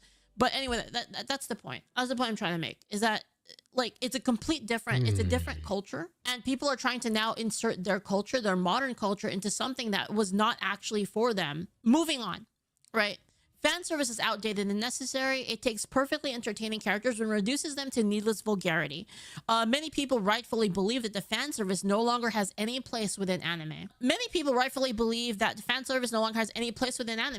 Hopefully studios will take this criticism into I would also like more people to appreciate the amount of autistic material lust Toriyama had for drawing machines. account and do away with the outdated trope. And again, like this is like a person. How is it like outdated? Excuse me, are attractive women now are outdated? We're no longer allowed to have those days, right? Like writing this right here, we've got. Oh yeah. The physiognomy check came back, and I am afraid that Russell. Star Wars name does not pass it. Nice hairline though. Russell, a hardworking family man who loves all things nerdy. They're pretty pissed about this anyway. So I am sorry, nerd, but you're getting stuffed back into the fucking locker, never to emerge again. We'll just like, I mean, that's a good preface into like what we're going to into. So now like the modern drama, this is the current drama, okay? Let's just call out who these whining voices are. It's Blue Sky, it's Reddit. It's the fucking Open Borders 1 million gender socialists. Yes, they are all the same people. And, I'm being generous with the term people here. One second, I had to bring up everything again because I had to restart. Now we're going back into the modern drama here. Oh, God. How does each subsequent headshot of the guy keep getting worse? And you have these posts here. So these are like kind of old posts, right? These are kind of necro posts here, like 2019 here. Fire Force would really be that anime if it wasn't for the consistent over-sexualization of women and massive fan service in every episode. Says the person with the fucking Demon Blade boob window character on their profile pic. Motherfucker, what? Like, damn, we get it. Girls have boobs. If I have to see one more girl who gets her clothes burned off when the guys in the same room and flames are totally unburned, I'll have to give I'm gonna give McFreaking lose it. Also, if you read this tweet and your first thought was fan service isn't annoying because it's actually fun and I like it, I encourage you to read some of the replies. Who the fuck is Leafit? It's not just me who finds it annoying and devaluing. Yeah, all of the people who agree with you, their opinion also doesn't matter. Get the fuck out of my hobby. So the thing is like, and this is the point of view of like an old, like if you are a retard and more retards agree with your retarded opinion, it doesn't become less retarded. You need to learn how to draw. You're going to make the US manga where every page has at least one set of knockers with it. Patriot. You have to understand, I'm like an ancient anime fan. Like my first anime ever was freaking Belfie and Lilibit. That was like my first anime. I was into like, you know, pretty sure my first anime was Sailor Moon, just because that was what was airing on TV when I was growing up. Record of Lotus War was like my first like favorite anime ever. So like I come from a completely different, and this might be like why I have such trouble understanding people. Probably followed by Pokemon. Because I just come from a completely different time, right?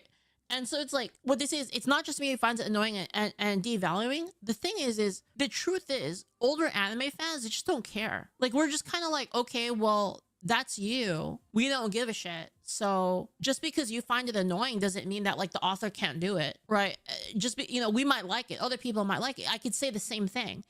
I think we're past the point of where we can allow ourselves to just not care. We just need to violently bully these people out of the hobby. Just make fun of them everywhere we see them. Proactively drive them out of the scene. Not just me who finds it okay and actually likes that kind of stuff. Like it kind of brings back memories of like old times, and people are okay. Sakuhara posting a big agree. I'm not sure what you were agreeing with, but it's nice. It feels nice to have that. Okay with that. It's not just me who thinks that. There's plenty of people that think that. So like even by using that logic, it's like, well, now it's just a I like this, you like this, right? And then which comes down to me saying, well, who was here first? Her profile pic is a fan service character. I see. True. She does have like she has the big titties and like kind of like bulging out of her clothes. True. All right. Anyway. They use institutional power to keep us out. We need to shove them into lockers till they leave. Figuratively speaking, of course, I would never advocate for personal violence on this channel. Has something to say about this, and just let me be very clear. I would love Fire Force so much more if Tamaki wasn't constantly treated like a sexualized joke. The fan service... The overlap these people have with Antifa, you need DHS violently arresting them in the legal boundaries of force while they're on their way to the clinic, campuses, and groceries. Yeah. We need to round up all of the anime tourists. They need to be deported. Moments happen every single episode, and it's ridiculous. They take away from the show. And the thing is like gags like this are common in anime. This is just a thing. No, they don't take away from the show. They're a part of the show. If you don't like that part of the show, then you don't like the show. Full stop. Go watch something else. Like, I don't know, Demon Slayer. Like they usually cut the seriousness with a gag. That's a typical. I mean, you know what's funny is you can see this in like how I do stuff too. You can see it like kind of in my writing too, like how I usually will have a serious situation. Like there'll be like a really serious situation, like something really like sad going on, or like something really dark. I mean, we poke at cape shit. We poke fun at cape shit for doing exactly that. That is a trope that cape shit has lifted. Well, originally it was lifted by comic books from manga pacing, and then it made its way into sort of being done to death with millennial writing that we see in the MCU. And then there's just like a stupid joke in the middle of it, right? Like you guys have seen like my TTRPG writing, where like I'll have like there'll just be some like stupid thing, like Helvetica, for instance, right? Like the whole situation's dark. Like they're like killing people, and like they're killing people and trying to like resurrect like this goddess, right? This goddess of evil, and like they're willing to just like execute people. But it's like she's kind of a joke. Like she's kind of funny, right? Like she has a gag where she's just really stupid. I'm muting this now because I'm tired of dude bros telling me to enjoy seeing Tamaki and Iris get their clothes. But no, you don't have to enjoy. See, this is the difference. Yeah, you don't need to enjoy shit. Just fuck off. This is the difference, I think, between like anime fans like older anime fans and like kind of these people that have like that come from a completely different culture, right? And they're inserting themselves into the fandom. We don't care. Like if you don't want to enjoy it, then that's fine. You can watch a different anime. You can watch an anime that's more serious. Like having this kind of stuff in the anime, like we're fine with it, we're okay with it. And if it doesn't have it, we're okay with it too. It's up to the author. We want like the author's vision. We want that culture that the author wants to show to us, right? And that's the thing, is like you guys are actively trying to like change what the author's intent is, what the author wants to do, what the culture is. You're actively trying to change it, whereas we don't care. If you want to be here and you want to like say, I don't like Fire Force because of that, okay, that's... High Guard Spice, I think, was brought up in particular. Hey, their code name. They come from the culture of existing to be offended by everything and anything, not within the Netflix narrative. The thing is, Netflix, back in the day when they just started experimenting with anime, funded some banger animes. Liquid Carbon, I think, was the name of the anime, which I guess was derived from another Netflix series. Never watched the original. Twisted Carbon, I think it was. Couldn't be fucked to look at the source material. The anime was pretty banger. The Netflix funded Baki seasons were pretty good from a production quality perspective. It's up to you. Castlevania was dog shit because it was made in Austin. That's fine. You can watch something else because there's plenty of anime that don't have that. Now the issue is when you're like, okay, I'm here now and it's gonna cater to me. That's the problem. That's what people are upset with, right? Like their name here is like Feminist Shinobi. Anyway, like looking at other ones here, we've got another one here. Bro, I'm sorry. If you say that the fan service in Fire Force isn't annoying as hell, shut the fuck up. Tamaki was about know you to have a bomb-ass fight, and it's a long march through the institutions where one generation of affirmative action civil rights types gave birth to and educated the next generation of international socialists. I think they less so gave birth to them, based just on the abortion rates. The thing is, they don't procreate naturally. They indoctrinate the weak-willed. They are the modern expression of Darwinistic selection. Ends with a dude grabbing her boobs and socialism exists purely for the retarded to be selected out of the gene pool. Seeing her ass dog shit, right? Just like people like super fucking mad at this entire gag that the author put in, right? So here's where we go into the kind of more modern day here. So the author heard about all of this drama. He heard about all of it. And the author claps back in the writing like a fucking total in character an in character refutation of like all of this stuff. He doubles down on it, makes it even more fan service, and makes an enemy that's a prude. Based. The developer of Beyond Citadel did something similar. People were complaining, oh, it's like so sexualized, that ain't even necessary. Oh, really? Here's a giant naked statue, and you can also look at the protagonist's thighs when she does a running slide. Fuck you, with the biggest phallic object that you can locate. That it makes it an absolutely prude enemy that is fighting against her. And this is in the new season right here. So this is why this has come back into the news, because now the character comes out. So we can look at a... I can't stop laughing at the fucking photo. I believe I have an article on it. Oh, here we go. So we'll watch the scene, but like you can see here, this is from 2021. Because this is when the manga, there's like a delay, right, between the manga and the anime. So Fire Force author responds to fan service criticism via the manga. So Fire Force often becomes a topic of debate due to fan service. Tamaki, a character from the series, often finds herself in an ecchi moment. Author of the manga, Atsushi Okubo, might have responded to the fan service criticism via a recent chapter in the manga. When the first season of Fire Force came out in December 2019, there were doubts from the fans that the anime will flop due to the unnecessary fan service. By the way, it's on season 3. And many people after watching the anime complained about it. Can someone name a single anime that flopped due to too much fan service? As well, but it seems the author of the series doesn't give a shit about these criticisms. Isn't High School DxD still going on? Right. So now we'll watch the scene in the anime. So now that the anime has caught up to the manga, So now we're at the manga, and let's watch the scene.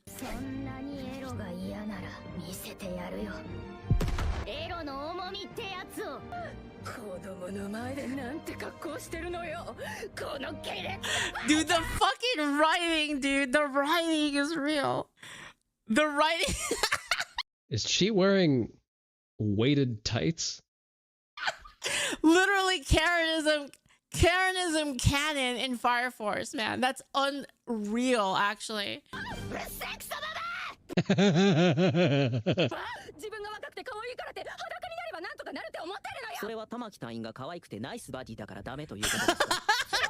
Oh my god, dude. Mama, you're not making any sense. If We can see the subtitles. Thank you, Leaflet. that crewman has to be considerate for others for being cute and pretty, then shouldn't all people with superior qualities have to be considerate as well? You need to let bad players on sports teams, and you need to let morons into universities, dude. The crazy thing How dare she not be plus-size trans man, burqa-clad Muslim? Basically, that is the complaint. about this, the writing here, Leaf it. the writing here is the biggest fuck you ever, because the writing is basically How come she isn't generically disgusting like every Baldur's Gate 3 character? he's using a How dare you have a character without vitiligo? child to explain this to an adult, because he's saying that the author is saying this is intuitive even to a kid, that all of this idea is so simple, like the concept is so simple that even a kid can explain it. Mama, you're an elite researcher. Don't get an amputee with vitiligo. Excuse me, I was ableizing all over the place. At Hajima, so you're smarter than other people. But if someone was stupid and Please, couldn't be a Leaflet, just researcher let even if they the wanted fucking to, anime you play, need to give up Jesus your fucking spot as a Christ. researcher to them, right? Oh, here it is. I worked hard to get smart. Unlike people who were No, I actually didn't. Intelligence is entirely heritable. I'm sorry to tell you. born good looking. And by the way, this is kind of there's a little bit of truth to that. No, there's not, actually. There's more actual tangible work you need to individually do to be good looking than you have to do to be smart, because your intellectual capacity usually just comes it comes free with being born if you have the right genetic makeup, if your parents were intelligent enough. Being pretty, especially like past the age of 15, no, you gotta work for that shit.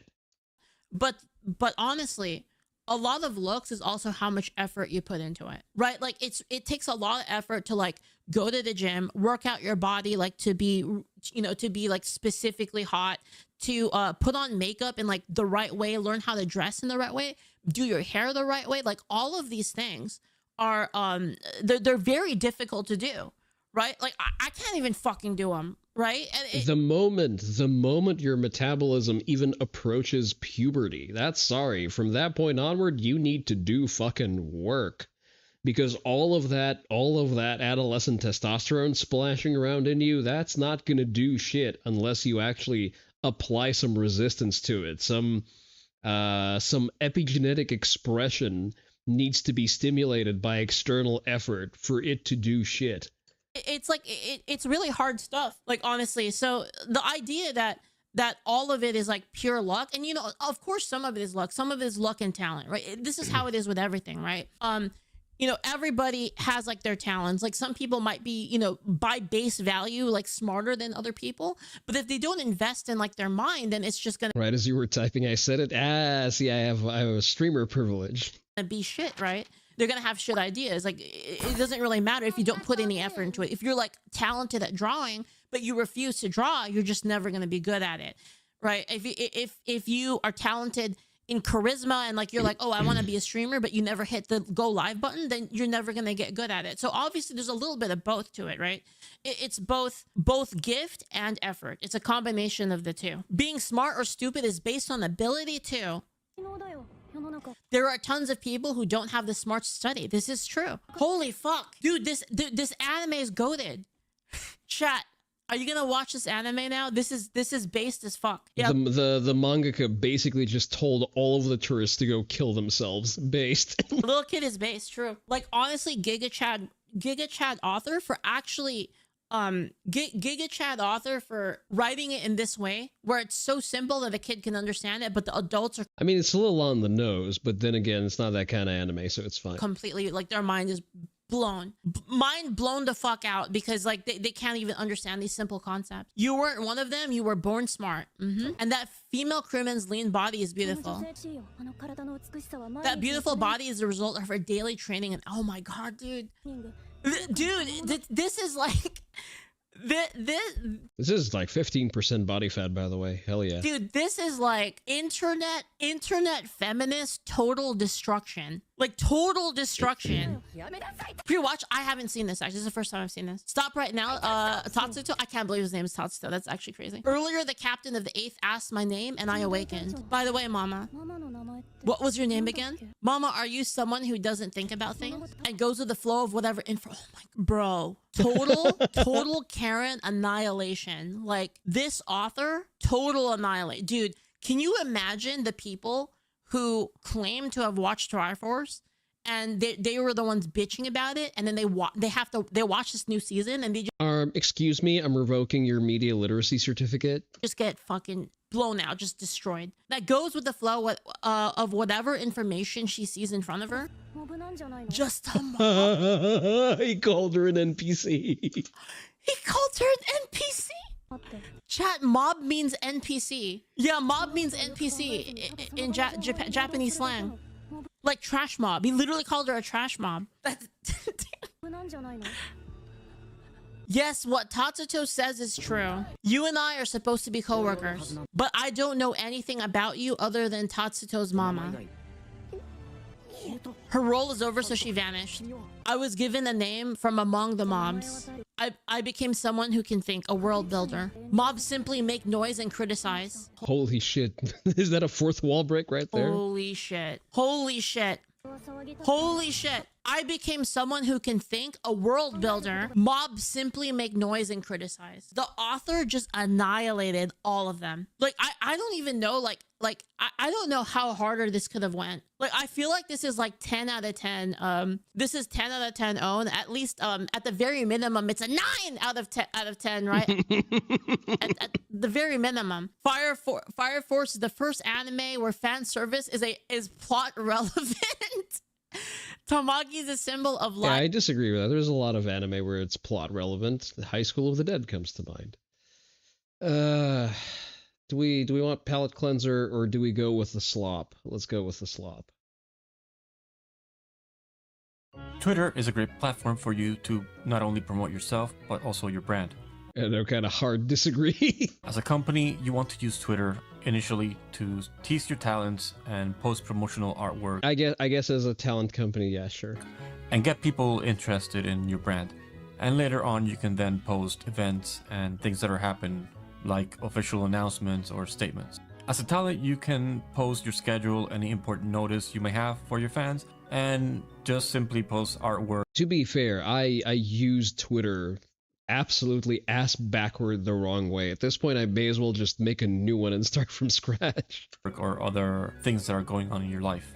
Or you can also do what the no-view Twitch indies do and potentially dox yourself to any obsessed watcher that lives in a third world country, simply by posting a bunch of personal information related to your birthday, your location, or maybe even join one of these stupid Twitter trends that pops up every 3 months where you just post photos of yourself.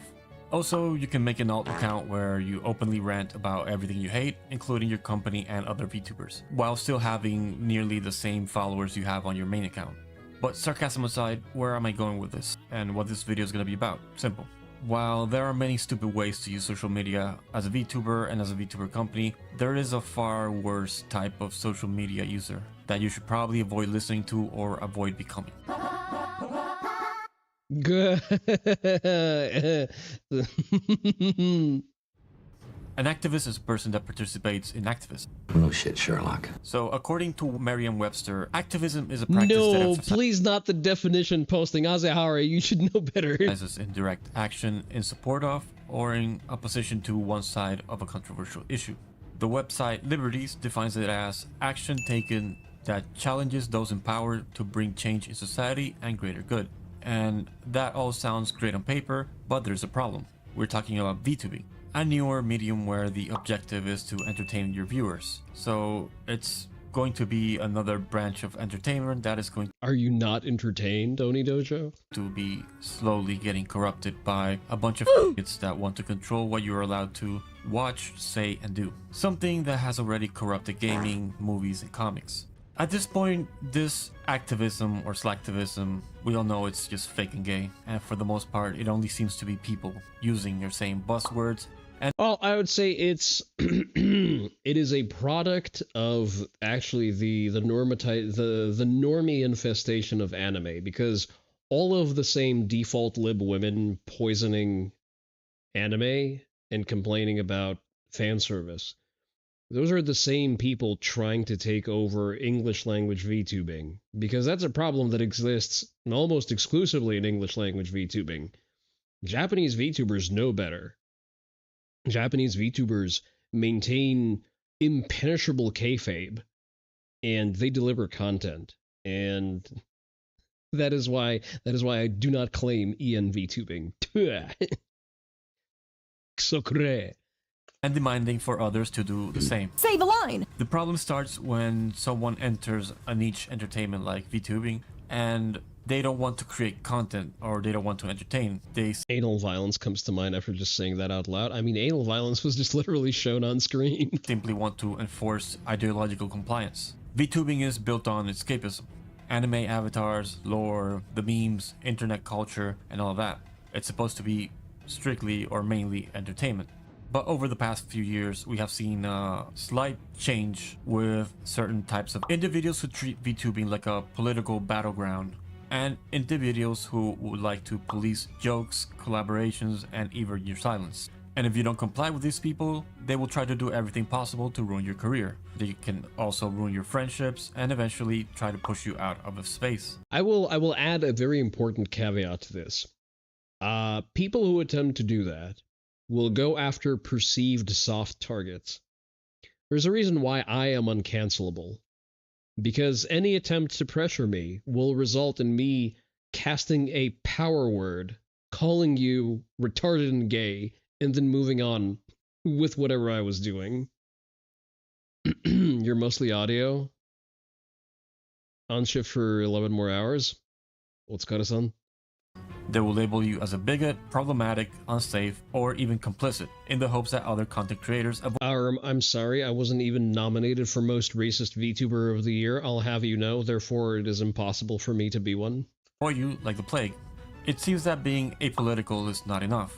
A core of VTubing is that you shouldn't be political, or at least the majority of the successful VTubers tend not to be political because they know that this...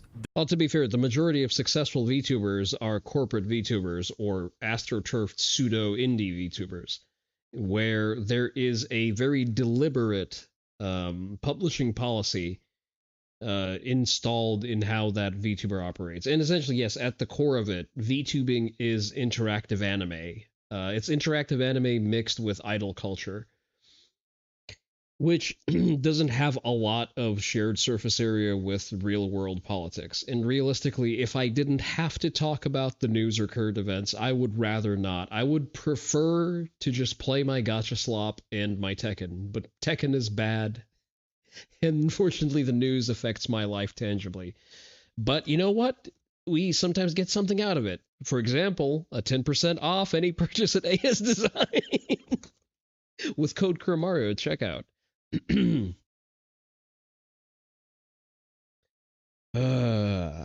They will be ruined IRL soon. The global left will be reduced to fleeing to Canada, Brazil, the EU, China, and Oceania. Oh, they're not gonna like China. Well, for one, China doesn't want them.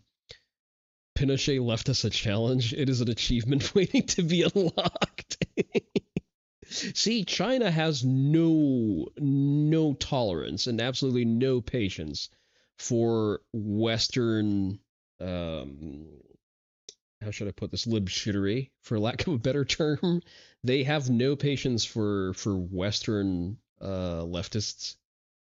And they very strictly do not allow any of that shit inside of the country. They clamp down on it. They proliferate it outside of China because they understand the corrosive influence of it. But no, no, no, no, no. Do as I say, not as I do, says the Chinaman. Divides the fandom. Recently, there seems to be a ton of this activism going on in the VTubing space. We had the Face Connect situation where a bunch of retards were claiming that a talent was being racist. I wouldn't even say, so again, there wasn't even a lot of activism going on.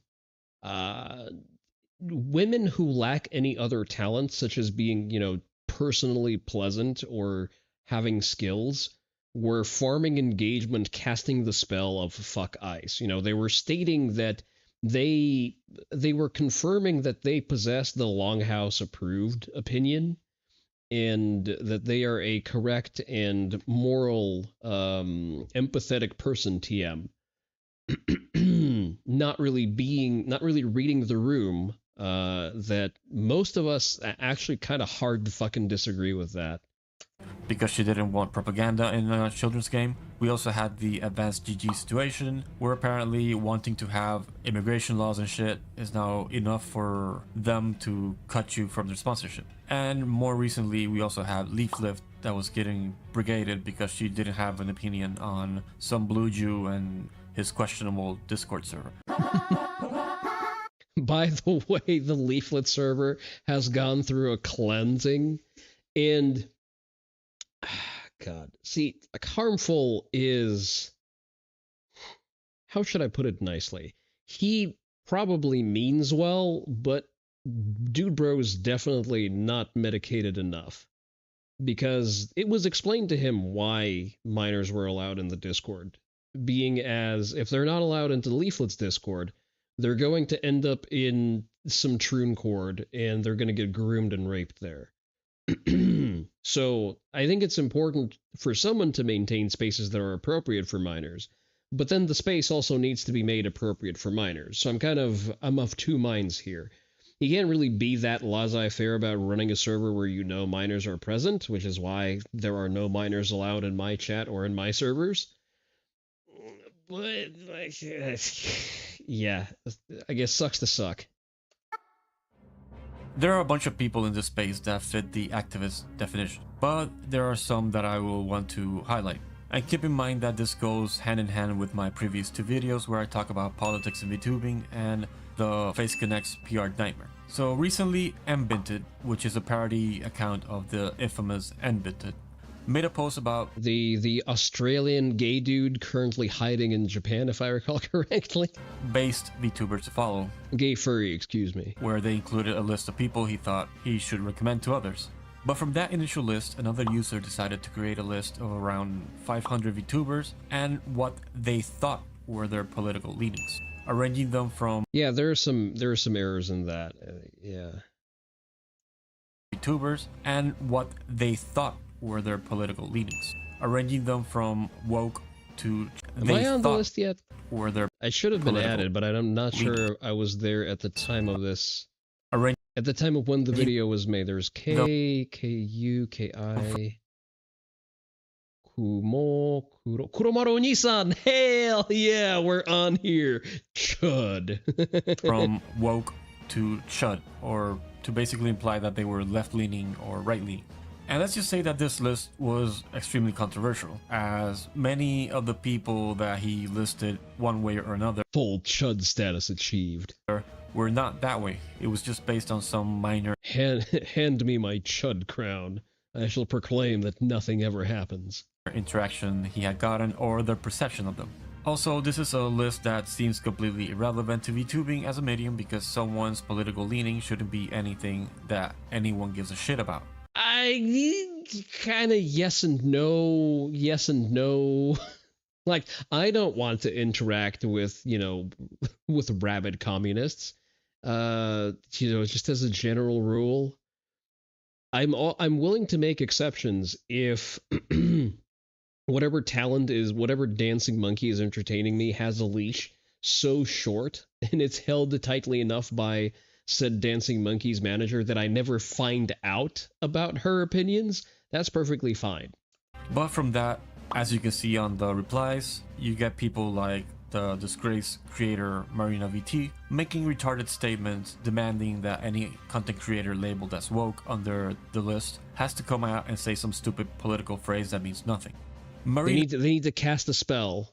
is one of these activists that tried to become the face of Isn't that a man who streamed with a completely nude model? the alphabet soup warriors when it comes to VTubing. Yet they somehow managed to not only hurt the reputation of this group, but it also came out that they were a fairly horrible person to the people in this group whenever they questioned or they tried to step out of line according to what Marina had thought was the proper way you should act. Marina, like many other narcissists, only cared about grifting around the LGBTQ community and getting popular off it. Additionally, Marina also went on multiple Popular is one way to describe that.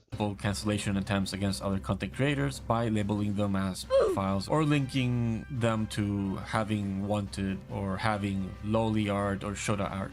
Now, after some drama about a year and a half ago, and after being exposed by that same group that Marina claimed to have been championing, it seems that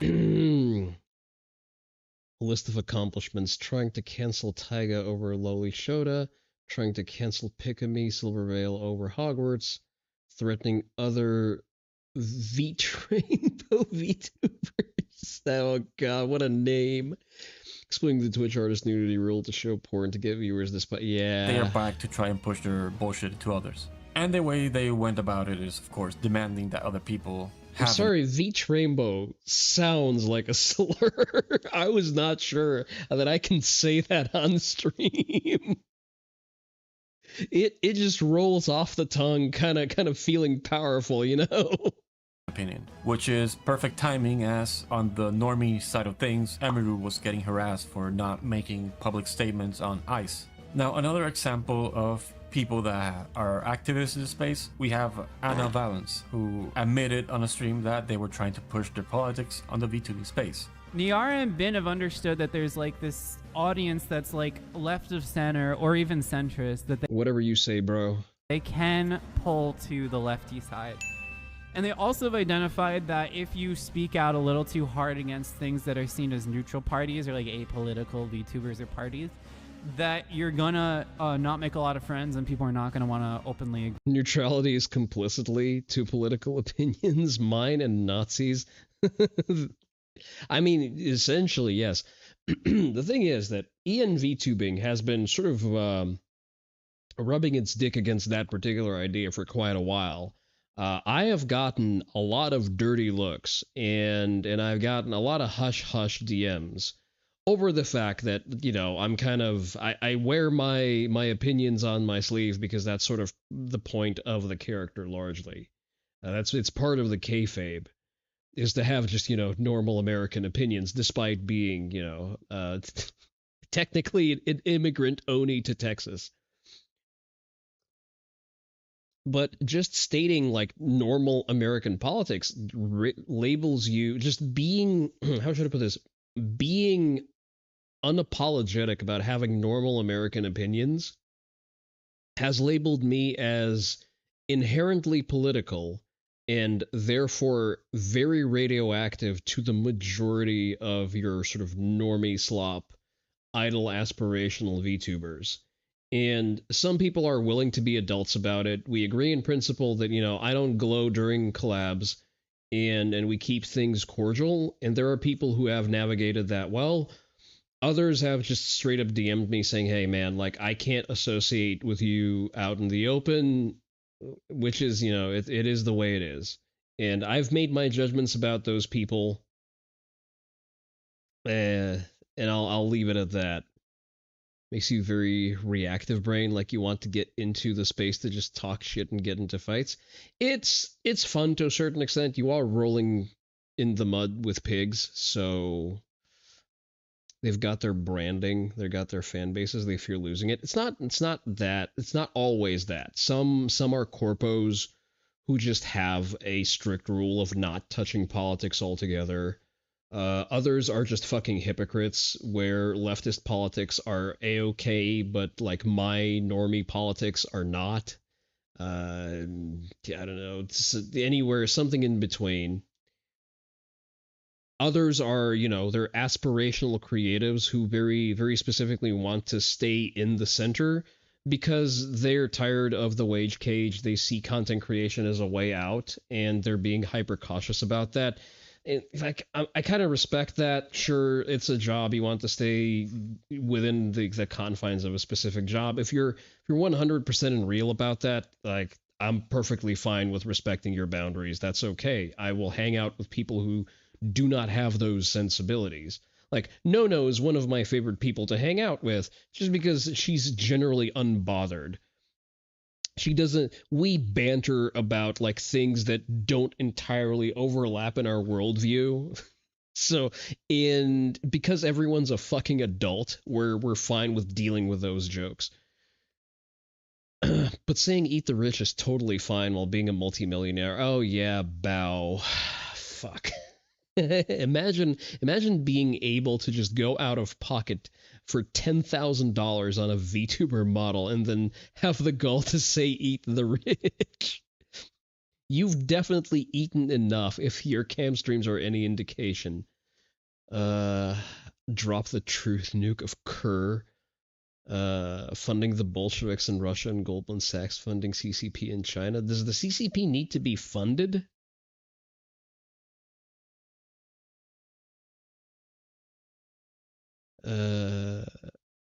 To just ting and all right. See, here's the thing, Fagoth. Like, while debatably true, there's a time and place. My chat is generally the time and place. This is how we run this place. The Discord glows a little bit brighter. You think that the NSA can't track you through your Discord alternatives, and that's cute. That's a cute position to have. More power to you. I'm not going to interject into your LARP. But yeah, this is an appropriate venue to do that. If I raid out into, I don't know, say Hamstrudel, and you keep doing that shit in her chat, I will ban you. Because again, time and place. If you can scare the hose a little, but if you start behaving in a way that's, disruptive in a larger context, then I'm going to have to clamp your fucking nuts in a vice. And again, it's fine as long as these rules are sort of clearly set out. There are things that I clearly allow. There are things that other people don't allow. And as long as we play well with those rules, we can interact with those people on a reasonable basis. They can be loudly leftist. Well, here's the thing. I don't engage with people who are loudly leftist. Those people are called hypocrites. I brought up Hamsterdal because she's actually a very good entertaining VTuber. She has fantastic kayfabe. She has excellent acting chops. One of the few people who can consistently portray different characters, because she's actually 2 VTubers, not 1. And she is spot on with intonation, word choice, delivery. Just ironclad, fucking bulletproof kayfabe. And she says the funnies, she memes, she's great. And that is her ballpark, and she's very consistent with that. She doesn't spin shit like Eat the Rich, for example. Meanwhile, Bao does, and Tricky does. And they're hypocrites, and we call those out. And we don't mess with the people who are nice. That's the sort of the message that I'm trying to. This is the general principle that I'm outlining here. There are people who very deliberately don't violate my NAP. And I think that those people need to be treated with respect. Again, if someone tells me that, hey, I am corpo, I can't touch hard politics, and most of the shit you do is hard politics. That's on me. If I want to bear that cross, if I want to be in this space of doing hard politics, then, I have to navigate around that in order to maintain certain relationships. However, if the same person who told me they can't touch hard politics goes and talks about who people should vote for in a fucking primary, well, then you're just a fucking liar, aren't you? Our values got defined as hard politics, Nazi fascism, and alt-right. Yeah, exactly. See, that's the thing. Like, if people use the sort of the coded definition of hard politics, meaning opinions that I don't like, but I'm also not willing to engage with counter argumentation to things I believe, yeah, that's a big no-no, and I spit on you. However, if you're consistent about, hey man, I just don't do hard politics, just don't do that when we're in the same space, oh, that's perfectly fine. Again, time and place considerations. Agree with you. And so they identified, like, if I want to have a big base to change hearts and minds, I have to play the lefty I have to play the VTuber diplomacy game. I have to be diplomatic about who I talk about. I have to be careful about who I talk about. I can't just say stuff out of pocket and just be like, this, this. But I should be careful who I target, who I put my sights on, because I don't want to end up driving people. Who I target. See, that's also another difference. Like, these people will go out of their way to fuck with you if they see you as a permissible target. Never trust people who may play a game made by Riot. And my main goal is to convince people that are a little curious about our points of views but don't know if they fully agree. My goal is to get them on our side. And I think there's a lot of room for that in VTubing. You see, for activists, it's not enough to have a space where they can talk about things. See, I don't want to convince you of anything. I just want you to have a nuclear family and own guns. Maybe lift some weights. They want to control the space. They want to deplatform and push away anyone that will not agree with their personal opinions or anyone that they might have personal beef with. At first, it was the Allure. This is the VTuber agency that is aimed at creating adult content through ASMR, mainly directed at men. The Allure rejected Anna for being trans because, again, they are a female-centered agency that focuses on creating content for a male audience. It's not really too complicated. But apparently that was unacceptable for Anna. Because of course, a company that wants to hire females to make content aimed at male really wants someone that has a voice. Well, Anal Violence also thought that the Allure is a soft enough target to be on the receiving end of a scathing, journalist article. Mind you, that there was no article ever made about HoloLive, despite the fact that HoloLive does essentially the same thing. Like, here's the secret sauce that a lot of people actually don't know. Japanese HoloLive is lewd as fuck. Like, they have absolutely zero fucking chill. Granted, they have more say-so VTubers and then just not at all say-so VTubers. Like, Marin, Choco, Okayu, the two sometimes Noel, like, I'm sorry, they go off the deep end pretty fucking hard. Like, their content is raunchier than stuff that Veeler puts out. It's just more subtle, and it's harder to reach and understand because it's all Japanese language content, so because of that, it flies under the radar.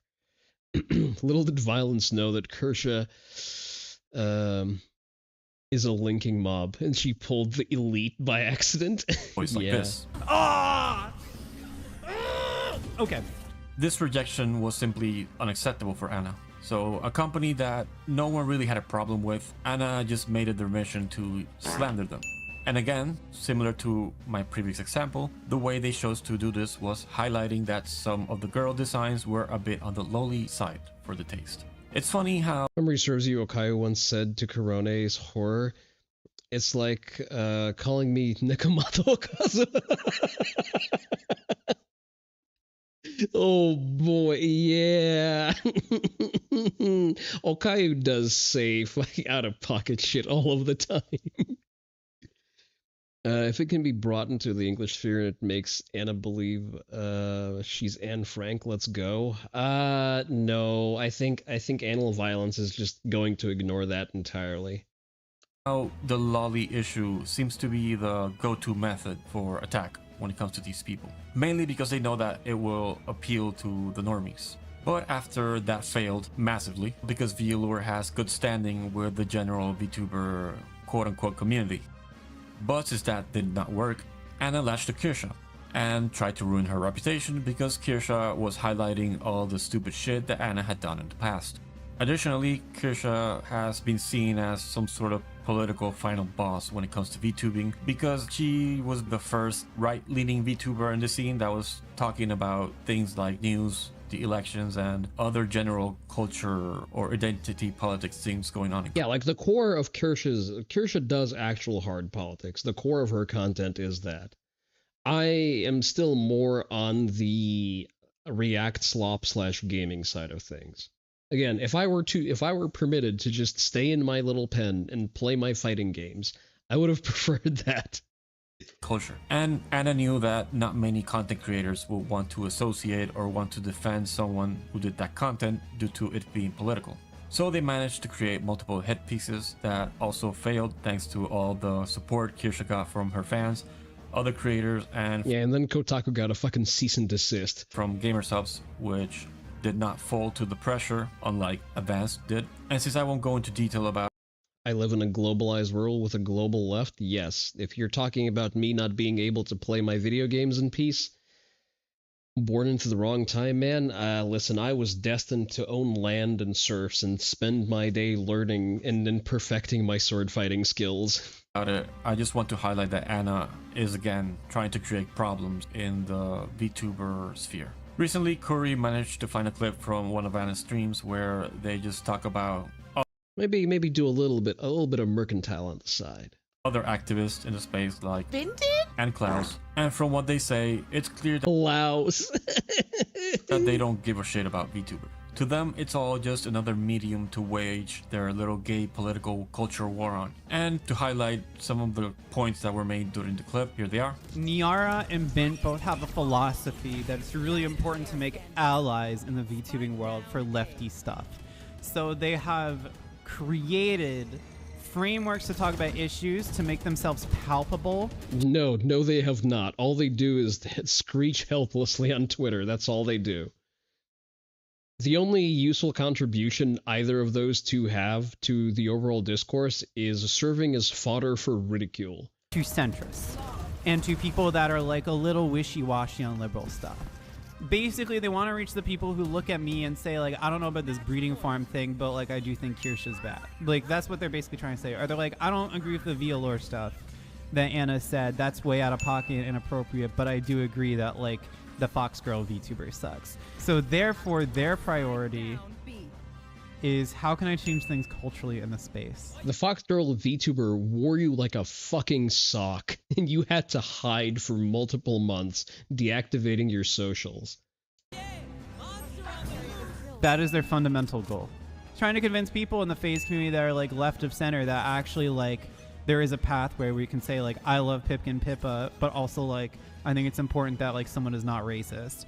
This bitch at Vice was like, Vialore has, lowly models. I'm not, it's a fucking landmine to talk about, so I'm not gonna fucking talk about it, but you can go fucking read it. But read a web archive version so you don't get the fucking, you don't give her a fucking click. So anal violence wants them to be like this guy on, oh god. You know, you could just post it that's like a normal link, you know. What is this? So hello, you've got your sign again. I found you again. Just show the camera, please. Show our viewers back in Bristol. What does it say? It says that Muhammad was a proud trans woman. No, that's kind of based. No. No. Let the man cook. I didn't get to put proud trans lesbian, but trans lesbian. What are you talking about? What do you mean Muhammad was trans? Prophet Muhammad was the first trans woman. She was a beautiful trans lesbian. I choose to believe this, not because it is true, but because it is funny. According to what? According to the Quran. Okay, and you're with the pro-Palestine lot, are you? Yes, I am very pro-Palestine. I will not stop fighting until 50% of Gaza's government is trans women. Bro, that is a fucking Mossad agent. What the fuck are we even on? Just look at him. You know his real name is fucking Shlomo. I will not stop fighting until 50% of Gaza's government is trans women. What do you think would happen to you if you went into Gaza holding that sign? I don't know, but we need to keep fighting. I can tell you. We need trans women to be ruling Gaza. You'd be thrown off a building, probably. We need trans women to be in charge of Gaza. All right. Okay, thank you for that. I mean, bizarre explanation. I mean, he's from the pro-Palestine lot, so it just goes to show the level of, I don't know, intellect and competence. As I said to that guy, if he went into GB News took the bait. God damn. You hate to see it. To Gaza holding that sign, he'd be probably thrown off a building quite imminently. Absolutely fantastic. Just magnificent bait. Good job, Agent Shlomo 07. So now that you've heard all of that, and now that you've seen the multiple examples that have flashed on screen as to how these people act, Yes, a panorama of Kyoto. How quaint. this is the part where I bring this all back to my last two videos. These activists are the type of people that will only latch to something because it's popular, and they know that they can try then to leech some sort of following from that popular thing, while at the same time they can poison the fandom and try to morph it into something that they want. Similar to how rust or corrosion eats at a metal structure. At the same time, they usually tend to fail to get a following that even cares about them because their content is not meant to be entertaining, it's only meant to attack other people. Which is what Anna tried doing with Violor. Violor has always stayed in its lane and has always done its thing. But then for no real good reason, they were attacked by this person who just had a chip on their shoulder. All because they didn't want to bend to what Anna wanted. Anna is the type of person that is considered a tourist, where they will join a space and they will try to do whatever the hell they want without really following the norms and the culture. They're an activist at heart and not really a fan. But at the same time, Anna is the type of person that these corporations tend to attract whenever they start to bend to public pressure. If anyone from any corporation decides to watch this, just know that these activists don't support your company or your talents. At most, they might retweet some funny clip or say that they like you, but they won't commit to anything more than that. Just like Anna, there are many others that will do the same. They get on Twitter and all they do is bitch and moan with the intent to force companies to do what they want. Despite most of them not being content creators or producing anything of value, they will still want to dictate what other successful content creators do. It's important that if you as a user or you as a company cares about VTubing, you remain vigilant to whenever people like this show up or try to join a community. Because even if you can't gatekeep VTubing as a medium, you sure as hell can gatekeep your community. Yeah, correct in principle. Very, very cool, very based. Unfortunately, you are ESL. I'm kidding. I've been drinking tea. I need to take another piss. Talk amongst yourselves.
Check the comments, you say.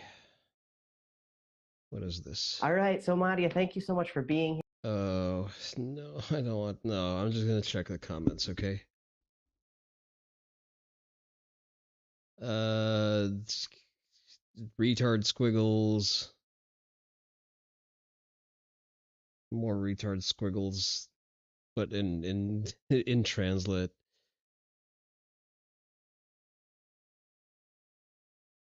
Oh no, they're criticizing in the comments. They're showing them. Damn. Wow. Sorry, I just fail. I don't find this particularly cool or unexpected.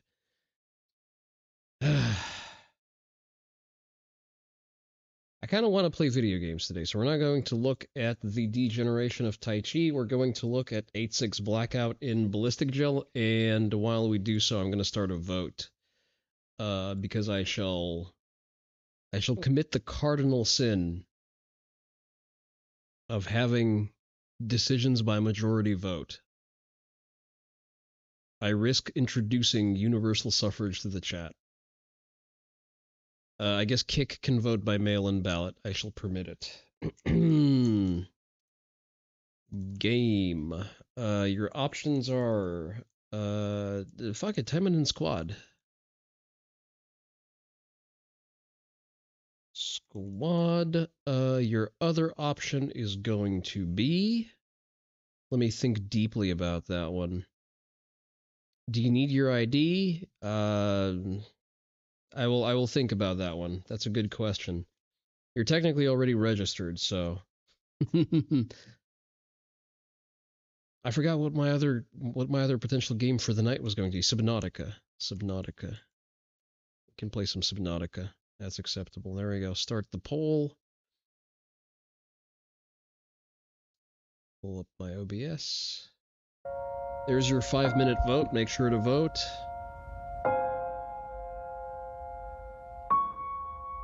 So these are some new expanding loads of 8-6 Blackout. 190 grains for this one. And they seem to have solved a lot of the issues with early 8-6 Blackout hollow points, which was extreme over-penetration due to the very fast twist rate.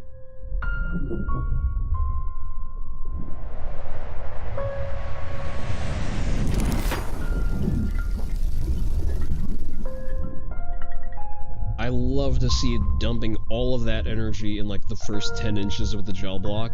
Extremely violent expansion. And mind you, this is a subsonic round. All of these rounds are subsonic, but they produce a gigantic temporary cavity. Never mind the round fragmentation. Like, it stripped off its own copper jacket as it was flying through the gel. All of that is achieved just by the twist rate. It only gets better. Because that was a relatively light slug. This one barely made it out of the gel. Perfectly adequate for hunting. See, I don't care for hunting, not because it's a bad practice, I just don't have the bandwidth to engage with it. I am more interested in the way rounds behave in a roughly human-sized frame. So, my guiding star is the FBI gel test. I am concerned with overpen, and I am concerned with it dumping energy into a human-sized target. And with how quickly and how aggressively they expand, the new 8-6 Blackout projectiles definitely do that. Because the old ones, even the hollow points, would just zip through a block of gel like it wasn't even there, like it wouldn't even slow down. Yes, there was expansion, there was a very gnarly permanent cavity, but the overpen was very pronounced, and there was a lack of a good temporary cavity, especially in like those critical first 10 inches. That would be indicative of it actually staying inside of a human body and dumping that energy there.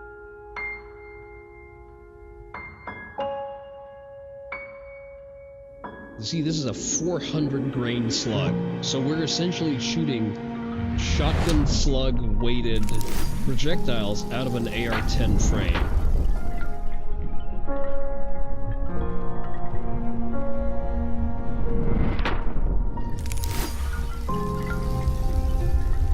very aggressive pedaling, a lot of surface that it's presenting for resistance, which is how they achieve, you know, the energy dump.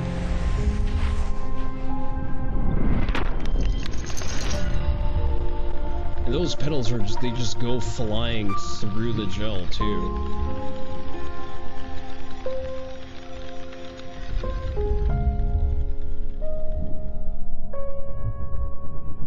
This, just from a temporary and permanent cavity perspective, this is probably scarier than a shotgun. And people try to tell you that polymer-tipped rounds and rifles wouldn't penetrate enough in a human target, and they immediately lost credibility. They seem to think the FBI test for pistol carries over to all types, driving you nuts. Yes, the polymer tip actually performs very well in human-sized targets. You'd hate be the medic trying to stabilize that wound? Yeah, I'm sorry, that's just gonna be ground beef. There's not going to be a wound there. Like, look at how aggressive the pedaling is.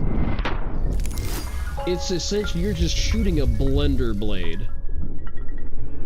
It's tantamount to shooting someone with a fast-moving food processor. I am sorry, there is nothing to stabilize there. And less of a temporary cavity because heavier projectile, probably less room for powder in that case, but still very violent. Time it in squad won by an overwhelming majority. You'll have to see it. Those are not survivable injuries. Like, I'm sorry, this is just the gel. I am pretty sure that this would just take chunks of shit out of a human frame. It would just rip chunks of meat and throw them on the wall behind you. Because these are shotgun slug sized projectiles. These are 200 grain, 400 grain, 300 grain projectiles. Now imagine, you're shooting those out of a 20-round magazine. Because you're shooting them out of an AR-10 platform. Which means you're able to get follow-up shots very quickly because it's a subsonic round. Meaning there's probably not a lot of recoil to contend with. Well, that's not probably. It's like, I've shot a boombox in 8.6 Blackout. There's barely any recoil, even if you run it full auto. And each one of those is a horrific impact. So a shotgun can deliver what, like up to 7 very bad injuries on a frame, and that's already enough to cut a torso in half with good shot placement. Imagine what a magazine of 8.6 Blackout does to a human frame. With an AR speed of reload, too. God, that is a fucking room fan just cutting through flesh. Holy shit.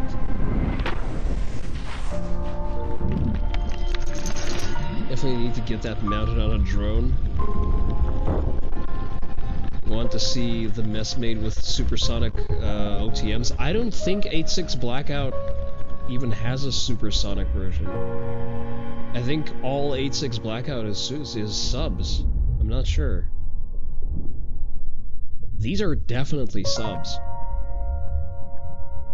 Oh god, that's disgusting. Oh, that temporary cavity is horrific. Supersonic open tip match. Yeah, because the projectile on these is very different. It's not a standard 30 caliber projectile anymore.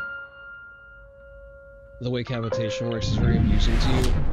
I really like the way these see, this is a bit of a hotter load, so most of the energy dump and the temporary cavity was further into the block.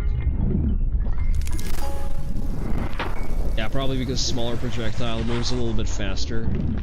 Still stays in the gel though.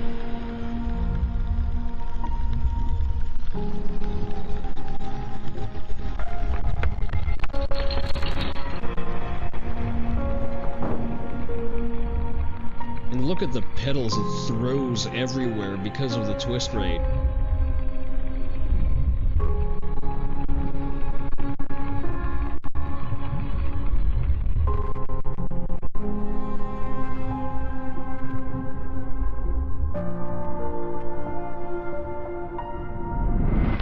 I would like to see a side-by-side of a 400 grain 8.6 Blackout, jacketed hollow point, juxtaposed to gel hit with a shotgun slug.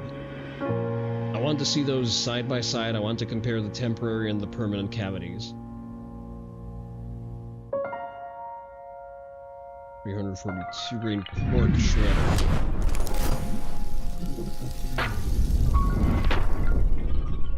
Hey there, Manny. Yeah.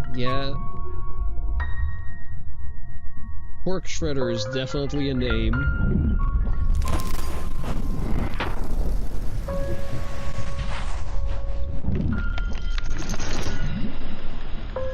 How are you doing, Manny? Did you survive your questionable tier list? Cavitation is a specific term for vacuums introduced into fluid spaces. That collapses. Repressurizes an empty space that lacks it. Stun density creates by brief bursts of plasma. You have survived many things, such as... Name all of the things to survive to prove that you're not a tourist.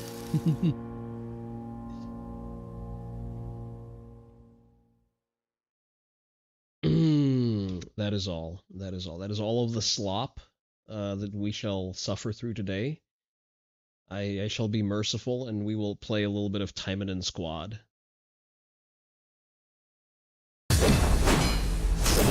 Oh, that frame rate is tits. Just a second, let me start capturing for you guys.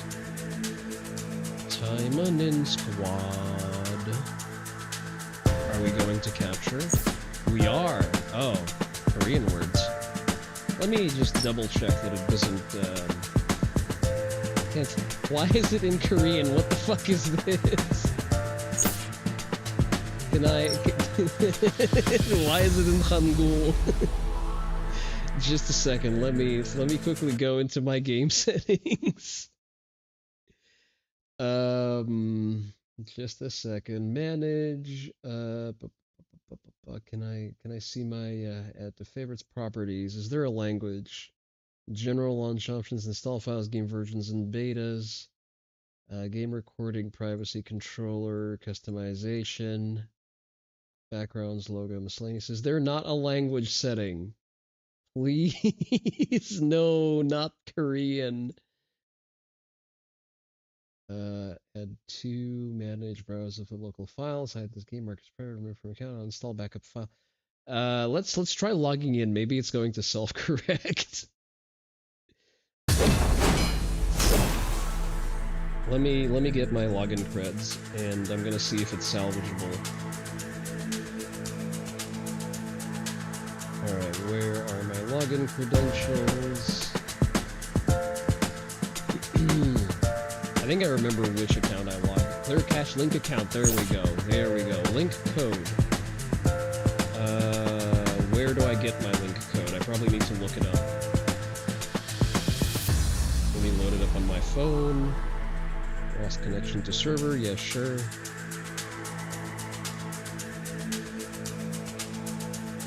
It probably does the same thing as it does for Action Taimanin, where it doesn't let you run simultaneous logins on both devices, which is kind of annoying. It's a lot of busy work to go through, but I guess it's fine.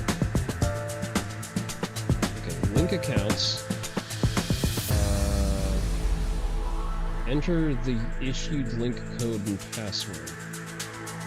Link account, another method, create new account. How do I get access to my link account codes? Probably in my account settings somewhere. We're gonna figure this out.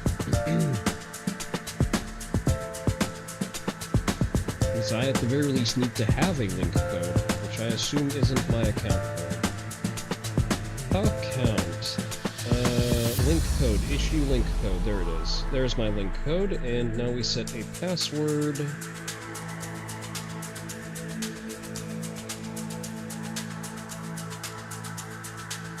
Okay, apply. I'm gonna take a picture of it so that I have that for posterity. And we're going to...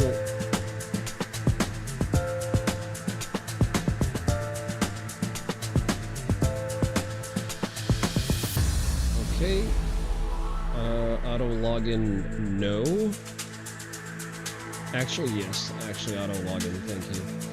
Alright, we're gonna apply that. Password created. Load. Link successful. Okay, login attempt is made on another device. Okay, so it does only maintain it per device. Let's be aware of that. Now I can show you the game. Oh, it resets all of my shit. I really don't like that. Let me restore it to the way I like running it. And we're gonna have Nagi as our primary. It is common knowledge that Nagi is in fact the best girl. There we go. So yeah, this is Timon and Squad. Arena is still disabled. Let's see what we can and cannot do. Let's run a tactical challenge. Oh, they have a whole new rating system now, okay. So tactical challenge, it gives you a boss, you wail on the boss, you max out damage. Let's see, this is your element wheel, and we need to maximize damage, so we're gonna have you in front, we're gonna have you in the back. The Politburo will know of this! Alright. So I have a number of characters. I've been grinding this game non-stop, up to and including breaking the sandbox.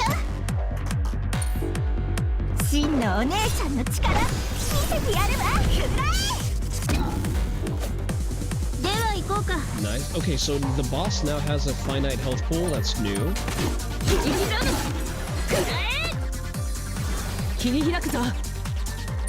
The logic with these with tactical challenges is a little bit different than the standard modes, because you don't need to be concerned about defense, you just, you know, wail on it and try to kill it as fast as possible.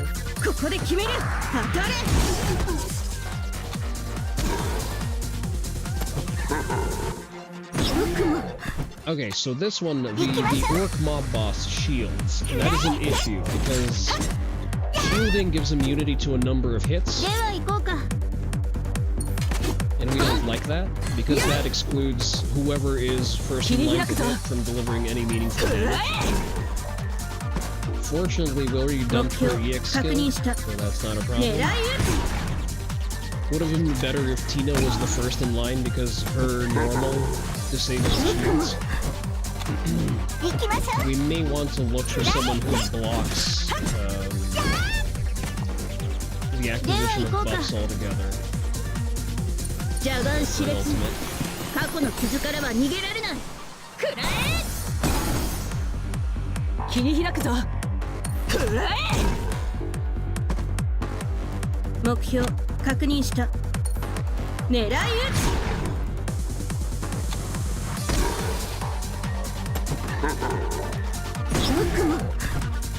are supposed to have a retaliation strike, but it's not activated for some reason. But it's good that we have a multi-hit character in front, so we can have the heavy damage dealers still do work and not be impeded by the shield.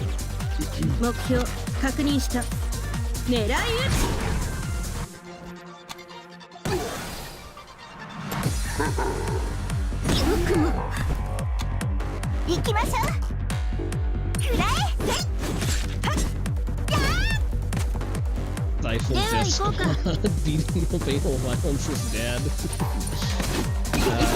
I really don't like injecting external factors into the Timon and lore. It has enough bad things happening already. Okay, we're on our last turn. Let me quickly check on her special. Counterattacks when hit by an alt target attack. Okay, I see. I think he was only doing targeted attacks this entire time. C rating, okay. It's probably the highest rating ever. Oh! The end screen now has all of the models in frame. I like that. Very much so. This is new. This is new from the beta. Do I get any benefits for playing the beta? Is the real question. we already collected those. What are our dailies, actually? Oh, hell yeah, we have Emily. We can actually assemble a brand new character. She's only considered a purple. のエミリー・シモンズです。戦闘はあまり得意ではありませんが、支援なら任せてください。I had to grind for a full month to get her.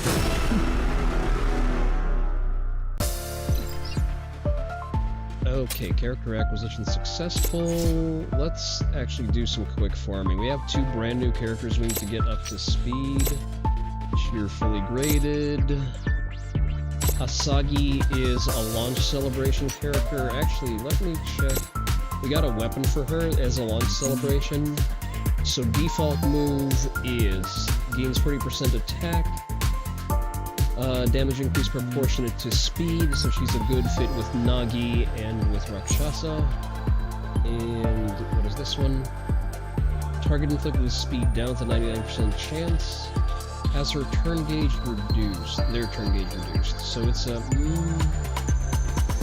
I'm not sure I like that. Attacks the enemy 6 times, attacks the enemy 6 times, increases in proportion to speed. I'm not sure that this is an upgrade from her base weapon, actually. What the fuck, game? Why are the benefits I'm getting bad? That's kind of unfair. Or are we bonded to Sakura? Sakura has been finally added in Oboro. We don't have Oboro yet. Alright, grade up. Ability unlock reds. Okay, we can farm basic reds. And we just got Emily. Emily, where are you? There you are. Oh, you need purples. We have purples. So to quickly explain, grade up increases the overall star rating of your character, which is a proxy for rarity and for overall stat ratings, and your stat plateaus, and ability unlocks boosts stats across the board without needing a level up, and gives you new access to new abilities that are locked by default. So ability unlock is like a day one thing that you need to do on a character. Thankfully we have quite a lot saved up. Someone is not a fridge-bodied woman with a nose ring and a trans flag. This is violence? I sure hope so. We can use throwaway characters in order to fuel the fires of some more valuable characters. We have some mob characters that are undergoing leveling. This is a meta strat used for upgrading characters as you go on. I'm not going to get into that, but there is a meta component to it. Alright. Let's actually see what her skills even are. Basic attack, fires beam, attacks all enemies 2 times, okay? Healing drone grants 5.5 healing over time. Physical formation of specific target grants 45% attack up and speed up duration. So she has synergy with Nagi and with Asagi. When granting a buff to an ally, if the target has incapacitated debuff, removes the incapacitated debuff. I forget what an incapacitated debuff is or who gives one. Increase all ally attack in main story. We don't care for main story because I think we beat it all unless they've added more chapters, which they have not.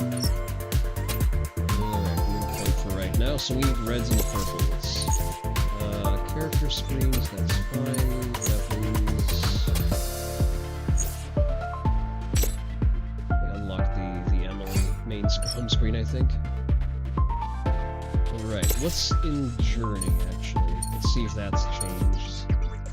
Okay, so we've gone through this one. Achieve next level grade of 3. I think level 3 or higher 4. That's less exciting to do. It's more of a progression quest. Let's see, where is my highest rated 4?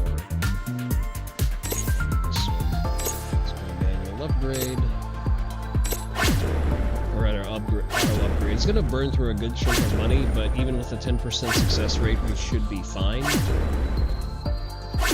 I wish there was a faster way to do this.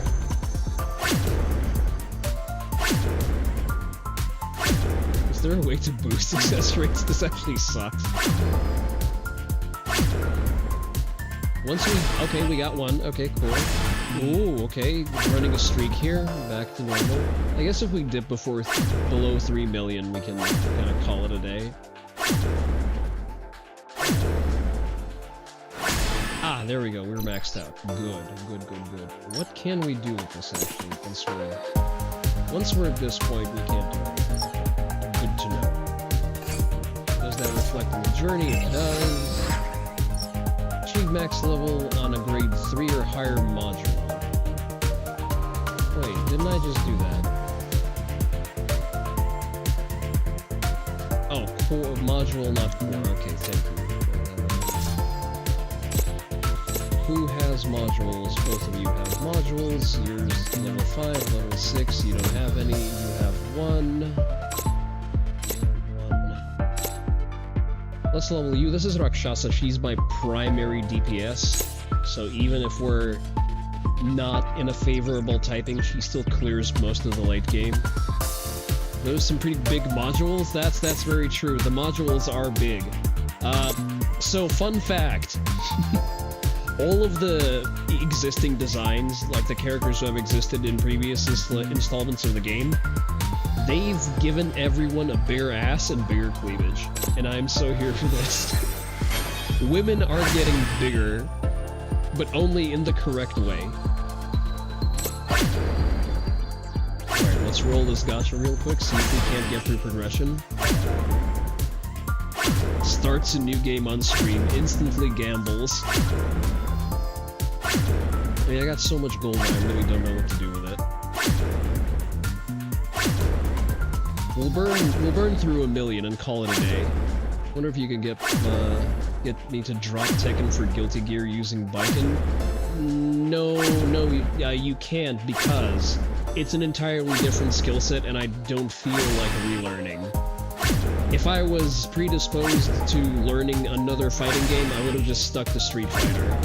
And then again, if Season 3 of Tekken is just horrifically bad, and all things are pointing towards it being that, I may just pick up Street Fighter instead, and lust after Kami, excuse me.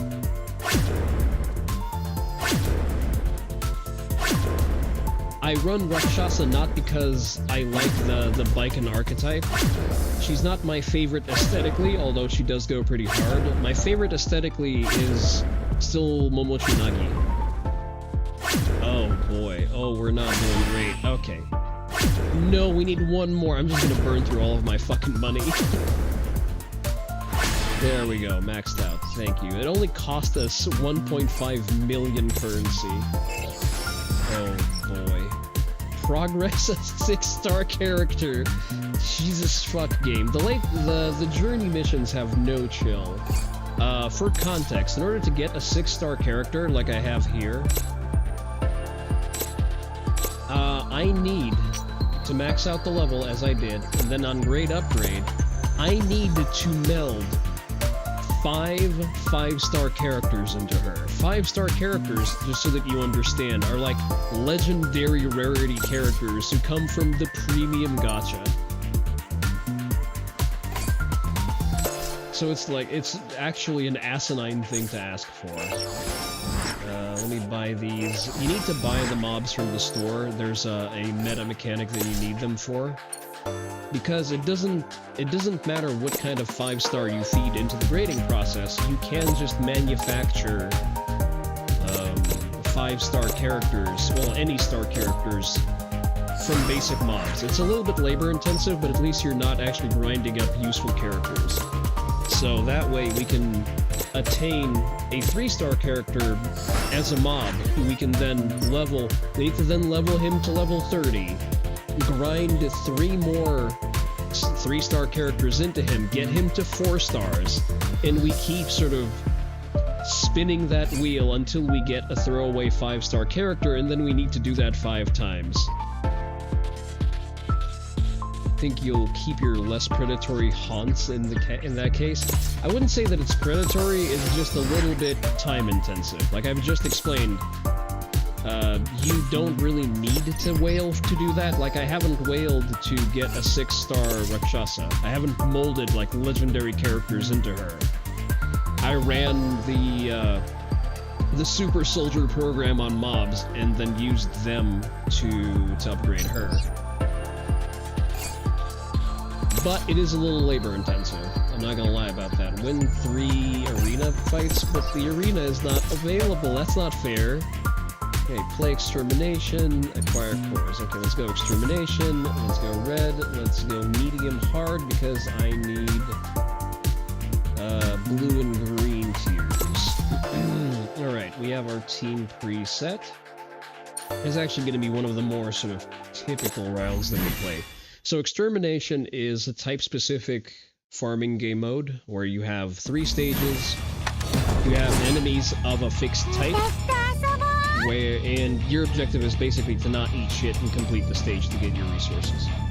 So Sayaneo is very good for cleaning these stages because on kill, she gets a repeat turn, and she's also very good at outputting damage, like disgustingly so.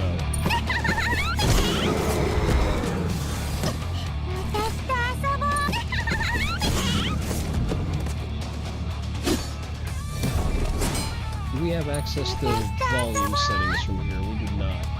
Alright, we're just gonna have to bear with it. So here, you see you don't see the power tab over here. Where should I move myself? Nowhere, I'm just gonna stay here. But so that you know, this is her turn repeat on kill. It's currently on cooldown, and this is where we want it, because we're going to clear these stacks. We're going to let everyone else take their turn, finish clearing out the stack. My only complaint about the game is that it doesn't let you carry over buffs between stages, so it kind of detracts from long-term planning. So your only consideration is your remaining HP. Now, our free turn on kill has been reset, so we're going to go for a side character first. And we did waste some DPS there, but then we can have her ultimate flushed into the boss, who is the bigger damage sponge. Alright, now we're gonna go for a self buff. Ayame is a very good single hit damage dealer. So we're gonna prioritize dealing damage. Alright. Tatsumi, more of a sort of mainline character, has a debuff function. We're not very interested in that right now. And you're a generic healer, you have no one to heal, so we're just gonna use this. Wait a little bit of damage, but we're over leveled for this stage anyway, so we're not concerned.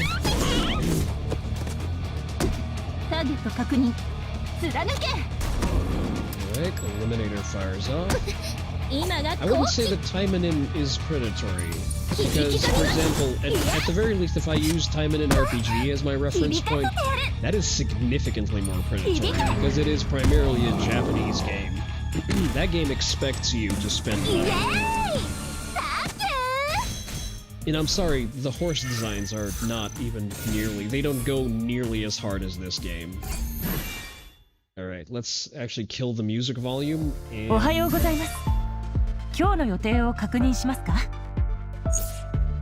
let's see, audio, background music, let's kill that all the way, and lower the master volume slightly, that should be better. Saved. We go graphics, that's medium graphic quality, really? I dare to dream. Let's try high, let's see how high does us. It's a turn-based game, so we should be fine. Right, but we need to play some more extermination. I just want to quickly level Asagi. Damn, they really gave her just a significantly fatter ass. Like she's very much volumed up from Action Taimanin. A lot more lore accurate. What is this, Seku? This is Taimanin Squad.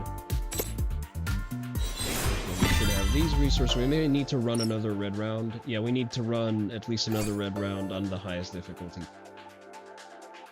So it's a significant buff, yes, game-changing even. Actually, no signal. I'm going to create a clan. So if any one of you wants to get into Taimanin Squad, I'm just gonna set up a clan, and yeah, you can join. Open to all, clan introduction. Right, clan name, I think that's fairly self-explanatory. Not a lot of variance here. I just need to make sure that I have access to my Japanese keyboard. I may have to do that off screen. Translate. Where's my kanji writing?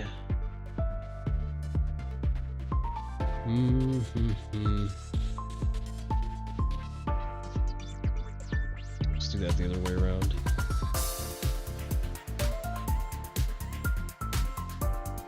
Oh, motherfucker, come on. Alright, let's see. Can we?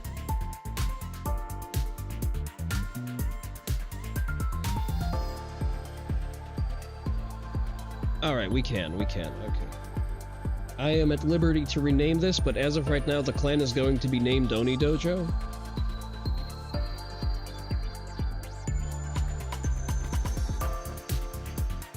You're not in it for the tits and ass. You're in it for the wholesome waifu action. Yeah, there's none of that here. Legitimately deep lore tickles your tism in a way mere booba do not. Downloading now. Good man, good man. Tag name. Tag name Kuromaru. Entry requirement, level 1, that's fine.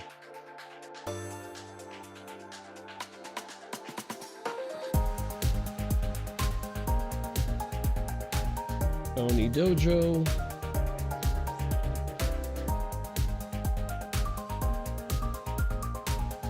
Established and operated by Kuromaru Onii-san.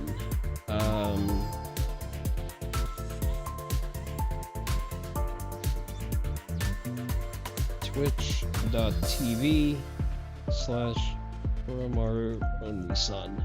Hell yeah, and we're even shilling. Clan emblem. What emblem do we like?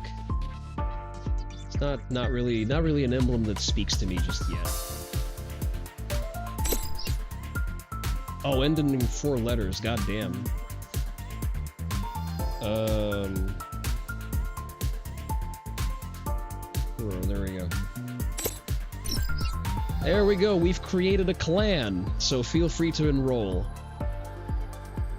Maybe after the Arknights thing is up, only one time for one game. No, absolutely understandable, there's no time limit on this. So the gacha isn't going to be as bad. The game was made by Koreans for the Japanese, for the European market, so the gacha is actually very, very merciful. I spent money on this because I wanted to, not because there was a hard progression cap. And I spent something like 10 bucks. So, as I've explained, there's more than one way to skin this particular cat. So, speaking of skinning cats.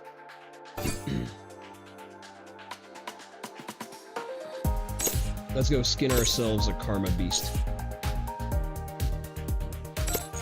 I really like the fact that the gameplay gives you an opportunity to actually, you know, be somewhat cerebral about what you're doing. And I'm just also a big enjoyer of the Taimanin aesthetic and the lore. Alright, now this is the hardest difficulty of this particular level of extermination, so we need to be a little bit more strategic with how we approach this. We can still one-tap enemies, but with focused attacks, not mass attacks, so we need to distribute the DPS in a more informed manner. We need to be mindful of not wasting any DPS. Yeah, no pressure to join now. Because Arknights, I think that promo ends in a couple of days. And I would appreciate, you would be helping the dojo more by doing that, as opposed to playing this right now. We're gonna go for mass damage. But given that it runs well, and the subject matter is at least somewhat interesting, until I get bored, or until you get bored, we're gonna be playing this a little bit more. tried to poke Arc Knights and it wouldn't play nice with your browser. Complete access failure. With your browser, really? Are you doing it off your phone or off your PC? The code is specific to the PC version. When I tried running it on the PC, that's odd. But it's not a browser-based game. It should have just let you download the installer where you install their game launcher and then you're able to download the game resources. It's a little finicky. Like, I was having trouble setting it up because I was setting it up on stream. You were all there to see that.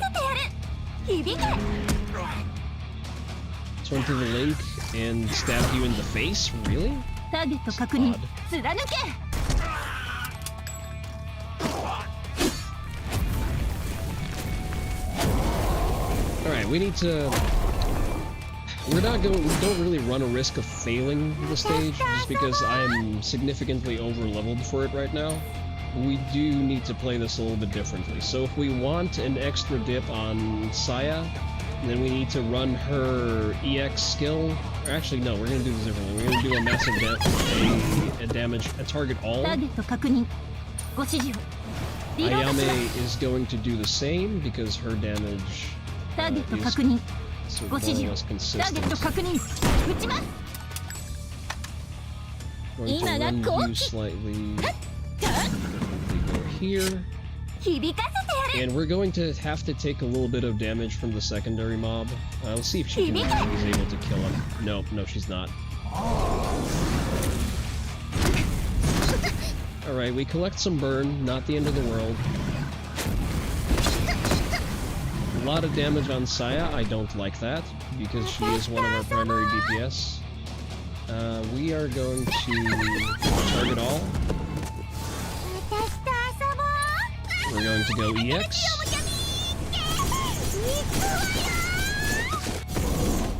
I could fix her. Okay, regular attack. Still puts up good numbers. We are going to leave you be for now. We don't have enough flame damage stack that we need to use the debuff cleanse yet. So this turn we're just going to heal. And I like the fact that characters have specific things they do. You could fix her, but you like whatever is wrong with her more. So true, real and true. Okay, we stack good targeted damage with Saya.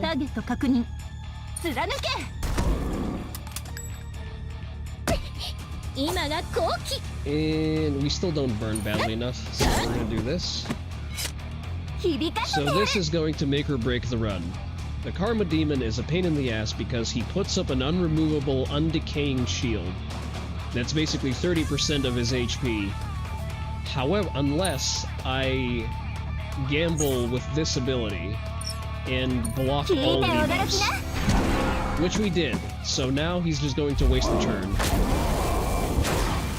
He casts a shield, he has buffs blocked. Get good, scrub.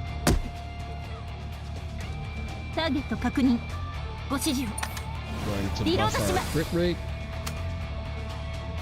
I love that she just casually has a 50 cal Barret.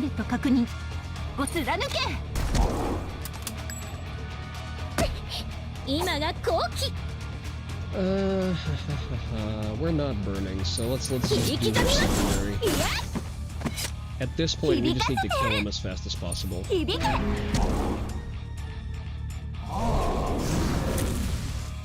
This boss is mostly solved. There are still challenge modes that I haven't solved, and I'm more than happy to figure those out on stream. Alright, we have access to ultimates.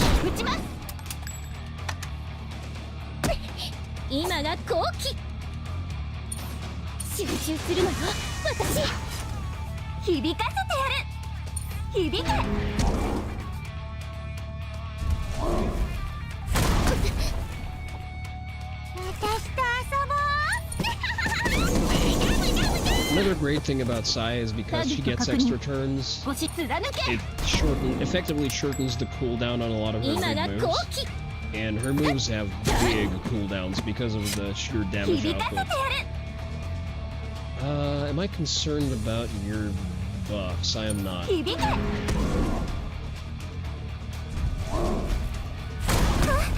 Yeah, because he still has 3 turns until he can shield. And he's not gonna live long enough. Fuck it, let's go for the buff.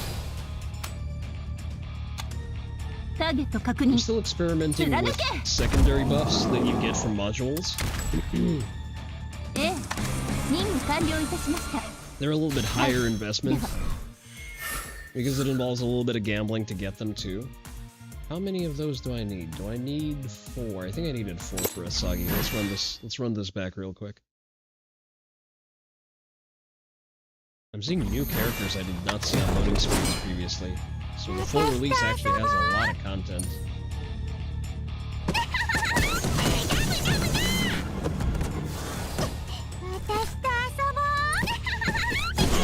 Yeah, we clear this the same way. We're doing a little bit better. We're striking more crits. Love to see it. The long monolegs, the exposed thighs, the rounded hips, exposed non-Sharia compliant arms with midsection. This sexualizes our victim woman into Islamophobic all at once. I am sure it is. I am very happy with Taimanin being largely a niche brand that normies don't really engage with. Most people, even who play a lot of video games, who play a lot of gacha games, like they're hyper-focused on slop like Nikkei or Azurlane, so they stay away from my happy place of Taimanin. And I would like to keep it that way. Oh, I should actually change categories. Taimanin squad, there we go. What are we doing? Targeted damage, that's fine. Going to get an extra turn. No, we're not getting an extra turn, that's actually good. J post to Asper. I'm not going to read that. Listen, the slop react segment is over, we're playing video games.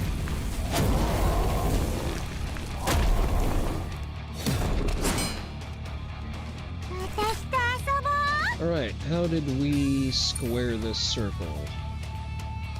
Let's try this. Okay, we still get a kill. I was not aware that we could get away with getting a kill here. So we just dump all of our damage here.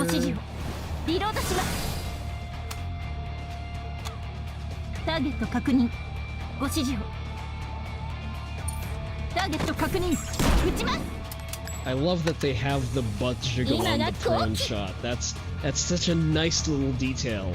You know, they knew exactly what they were doing.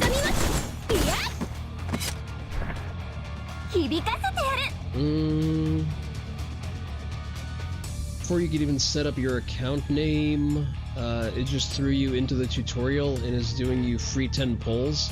Lets you reroll, but it doesn't say how many times you get, or do you know the limit is?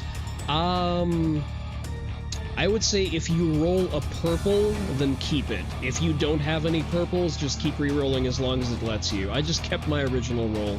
I was pretty happy with what it gave me out of the gate. It's the little thing that counts. Yeah, exactly. It's the attention to detail. If they thought about that, they definitely have a well-balanced sandbox. Okay, you are on cooldown for your free turn. And that is fine because we have an AoE attack.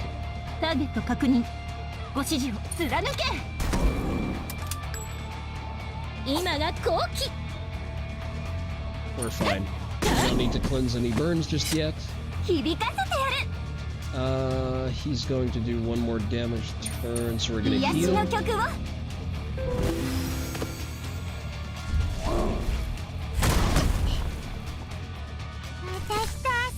We have a targeted attack. Snooze the ad for a little bit. Do a regular. We do not have any active burns that need addressing. And we need a debuff. Rather, a buff blocker. Okay, buffs blocked. He wastes a turn.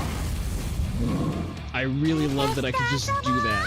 When I was first trying to solve the uppermost difficulty on this boss, I was just tearing my fucking hair out. With the fact that he can just, you know, will 35 extra HP into existence for some fucking reason. And when I figured out that I can just, you know, refuse, I do not consent to you getting shield, it was a game changer. Like, you need to work around the fact that Aoi doesn't really have any DPS to speak of, but that ability alone plus the heal makes her very, very valuable.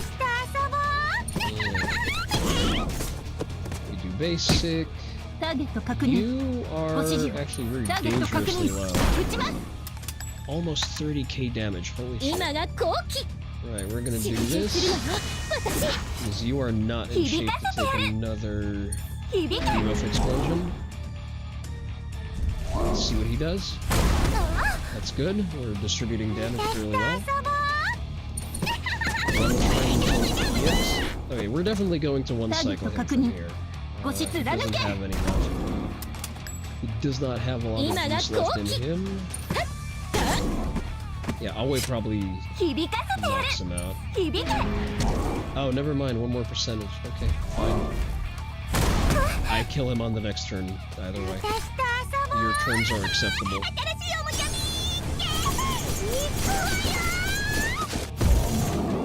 Very nice, you'll love to see it. Streamed your pulls to a friend of yours. He was pissed that you rerolled multiple times. Why? Why was he... I mean... have you finished your rerolls? Like, you can have me micro guide you through those? Woman brain? I see. Well, then don't. Listen, if it's a purple or a gold, you keep those. If it's all blues, who gives a fuck? You're gonna get them eventually through gameplay anyway. Like, the 3-star rolls don't matter. Neither do the men. Got a purple and a gold? Big man. Good on you. Who did you get? Alright. Main story, play 5 times. We're just gonna go for the penultimate level for the main story. And... who do I want? I actually want to take a look at what Asagi does. She's probably going to get filtered by the time we... oh, speed 91. Okay, so she takes turn priority on pretty much everything. Let's actually beef her up slightly. I say as I look at her gigantic beefcake. What are your skills even? Swings the sword, slashes enemy, damage increases in proportion to speed.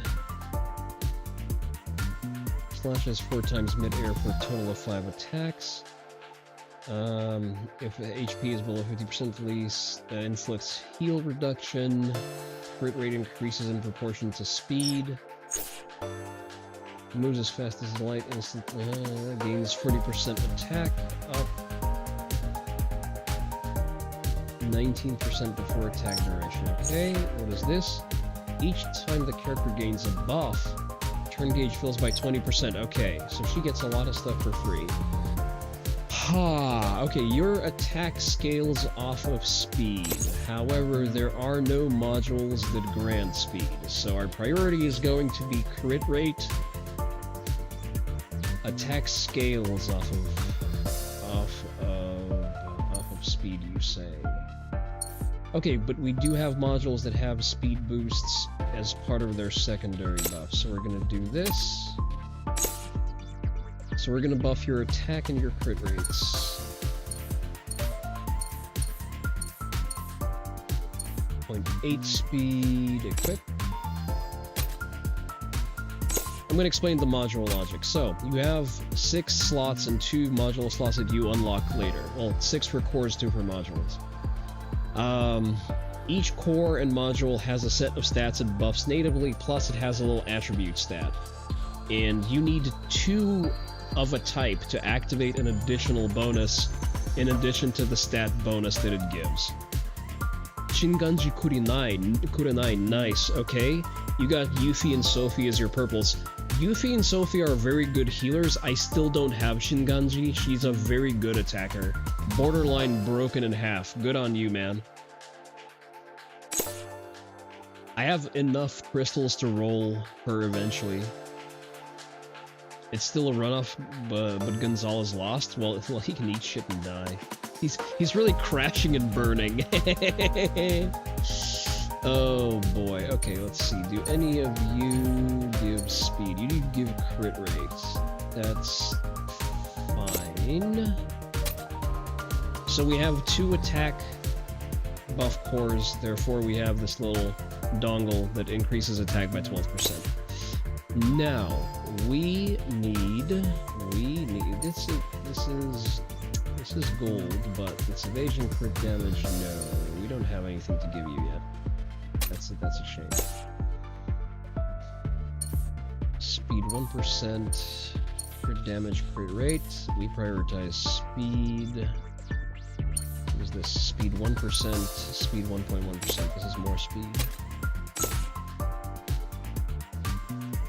Is Ken Paxton heading to a runoff with Cornyn? Is that one settled yet?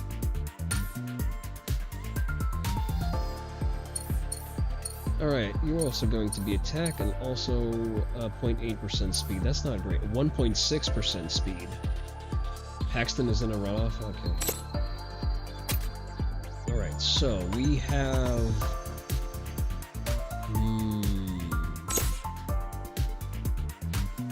Let's see if I can't get something else going. Let's see if I can't manufacture some cores, actually. I am all out.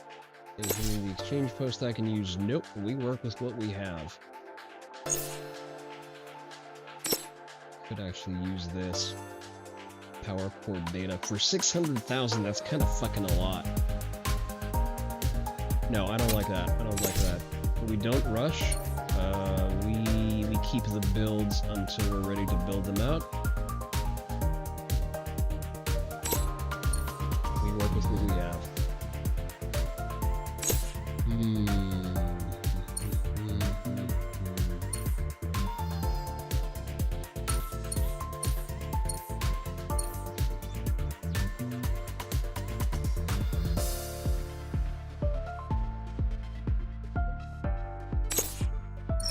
We pay a fee for replacing cores, by the way, so be aware of that. And we need a what is that going to be? It's going to be a shield alpha with a crit rate enhancement bonus. Maybe we can scalp someone for that one.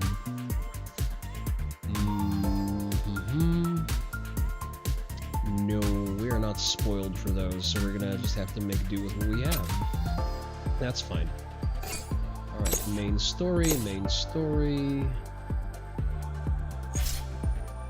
And we get Asagi. Where is Asagi?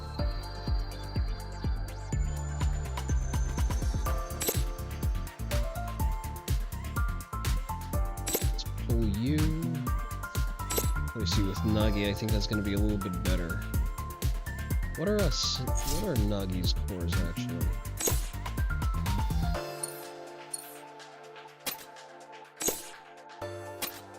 Those are total speed benefits. SPD 88. We have nothing that buffs speed on her, actually. A little bit here. Because her stuff also scales off of speed, which is something we should probably take into account at some point. Resistance. Alright, let's run the story. So this is the final mission of the mainline story mode. It's a little bit difficult-ish in the beginning, but you know, we're so over-leveled that it doesn't really matter. You're level 1. Oh, level 1, she already likes these fucking nerds.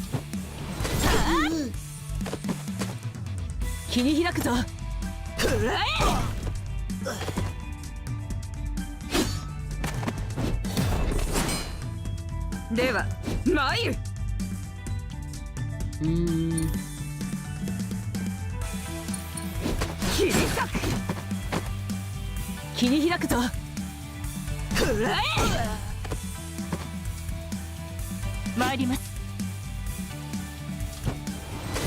Neutral damage, so you can go here.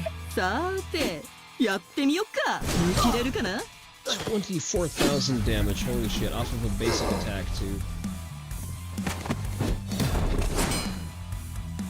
では参る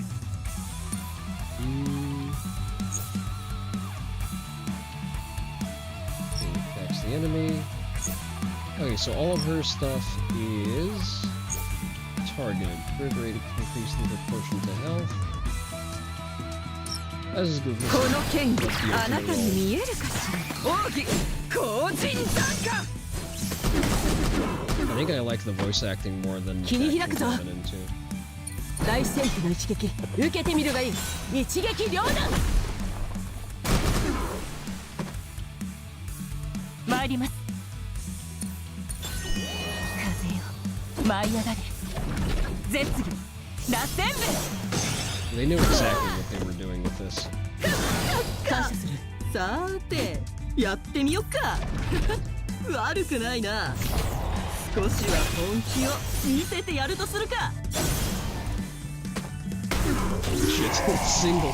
We one cycled the ultimate boss 悪 of く the ない chapter. 戦いだったな Yeah,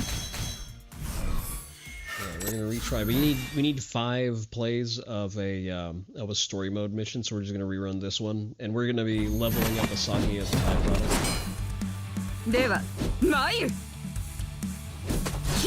Those hits are too big. This is a good thing. Yeah, Rakshasa is kind of out there with that. See, that's why I prefer Nagi. She's very tasteful, very proportionate. This is why I maintain that Nagi is best girl.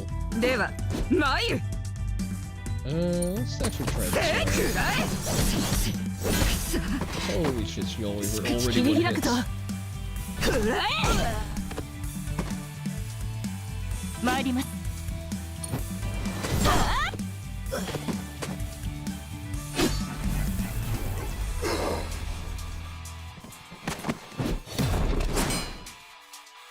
では参る I am blasting through these because these are basic stages.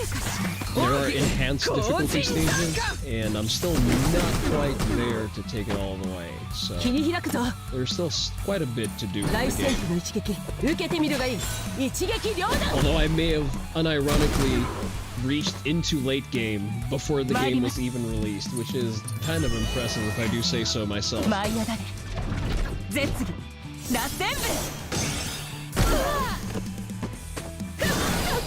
さーてやってみよっか悪くないな少しは本気を見せてやるとするか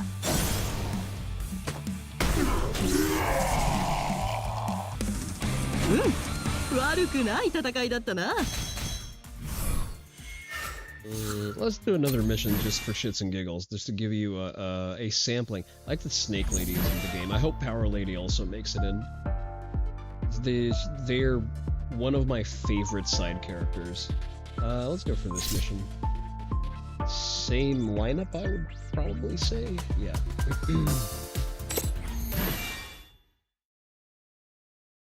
It's good to see that Paxton went to a runoff, because Cornan is a less obvious rhino. The normies don't really know about him.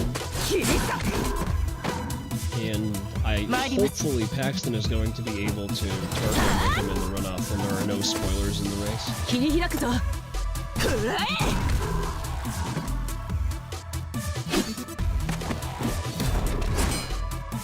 では参る It's actually this is just a great gameplay experience on the PC compared to playing this on my phone.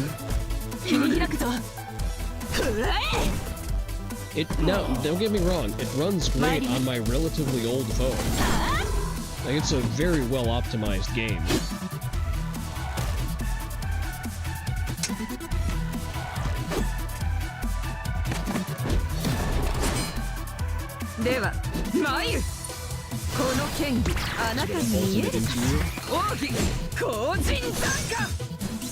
Ah, by the way, Seku, a word of warning, if you're still here, do not use gems on the regular recruitments. Save those for the premium gacha. you get one of those per month. It's a better value for your gems. Just do not the gems into the regular recruitment, okay? Because you farm enough regular recruitment tickets through normal gameplay that you don't need to do that. Because you get one regular gacha ticket just for free every day. Damn, she's so nice.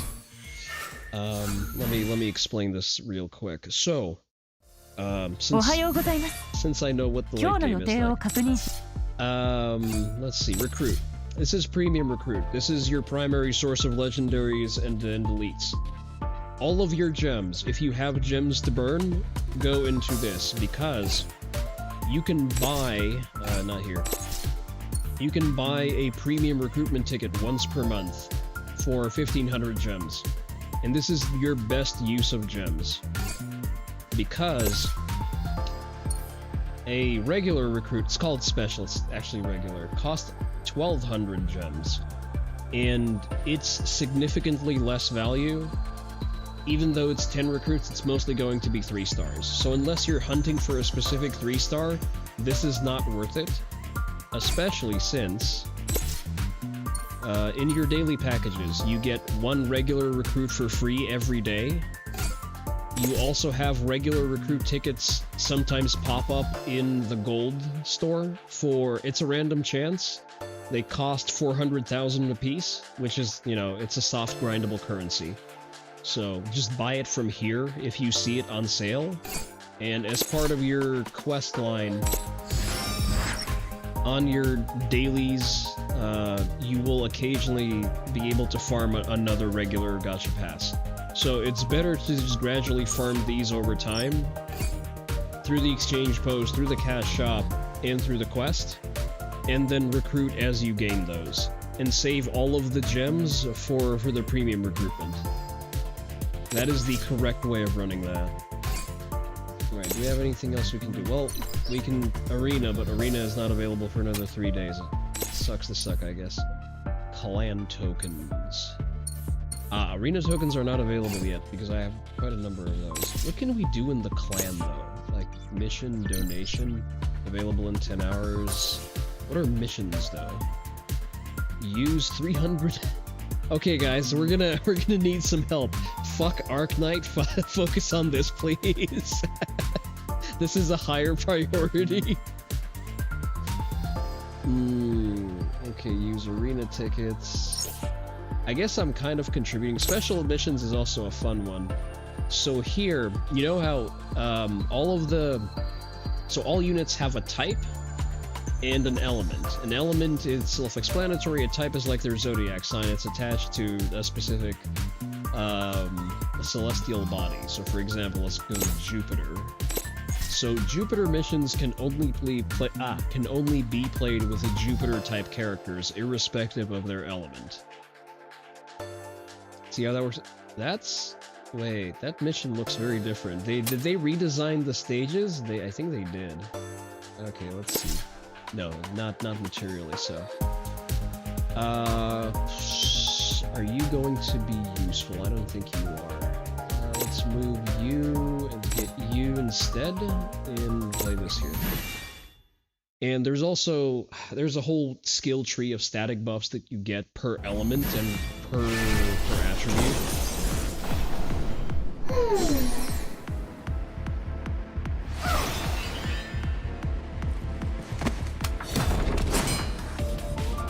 では、マユ、この剣技、あなたに見えるかしら。奥義、後陣残火。私の出番ね。お仕置きよ。参りますぞ。張り切って参りましょうね。ありがとうよ。 The Harbinger is a very annoying boss to deal with because she stacks a lot of damage very quickly, and all of the softer characters fall to her at the drop of a hat. So she's beatable with the stack that we have. Ideally, I would like to be able to beat her without any casualties. Which I just don't have the stack to do right now. 参りますぞ。Like, she's going to start taking off characters off us eventually. Asagi is probably gonna go down. Spica is probably gonna go down. 私の出番ね。 Let's give you a passive heal. 参りましょう。ありがとう。参りますぞ。I mean, for a support character, she does numbers. 行こうか。ぶっ飛べ。 The problem with the Harbinger is that she has an AoE attack that has a random chance to just kill on one tap. みんな集まって。飯の花びらに。ランプガーデン。 I think the chance increases if character's HP is below 50%. Like usually you'll have a couple of those by the time she does that, so it just is what it is. Wait, am I dooming too early? Am I making it? We should be able to kill her off of this. Hey, what are you doing? Hey, that's not fair. 私の出番ね。 Okay, immobilize is good to have because that means she doesn't have access to her cooldown skills just yet. 参りますぞ。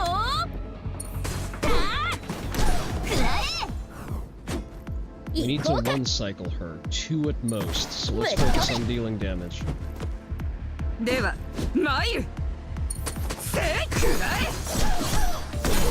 Okay, she's definitely dead on the next turn. 私の出番ね。お仕置きよ。 Nice. Okay. I was not able to clear this with no casualties 自 before. 慢ではないけれど、これくらいは。ね。 Nice. Let's check other element. You know, let's try playing through more. Are we lacking any stars here? We're not. Okay. Let's try this difficulty and see how that pans out. Do we want to swap anyone out? Given that we're pretty uniform on typing and these seem to have pretty good synergy, I don't see a lot of sense in swapping out.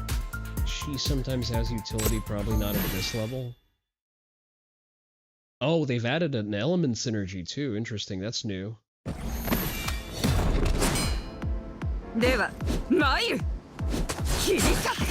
Okay, we can one hit.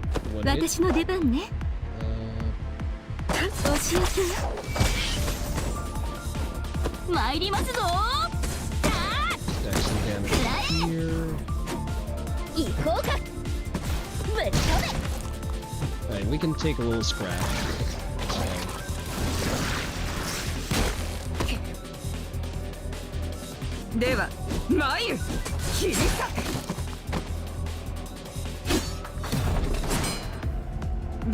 Sunny actually hurts a lot. Focus on you because you have AoE. 私の出番ね。お仕置きよ。 We seem to be going through them fairly easily. You are a buff character. I do not like you. He's going to AoE, and she's not going to attack because she's a support character. So on first turn, she gives a buff. And we don't mind that because she's not going to get any turns. Let's not heal. We're not gonna heal. The heal has like 5 turns of cooldown, so we're gonna wait for next turn. I want to save it for this. Okay. Let me quickly check. If target is below 50%, inflict heal reduction. Gains attack up. Okay, so we are probably going to prefer to start with this.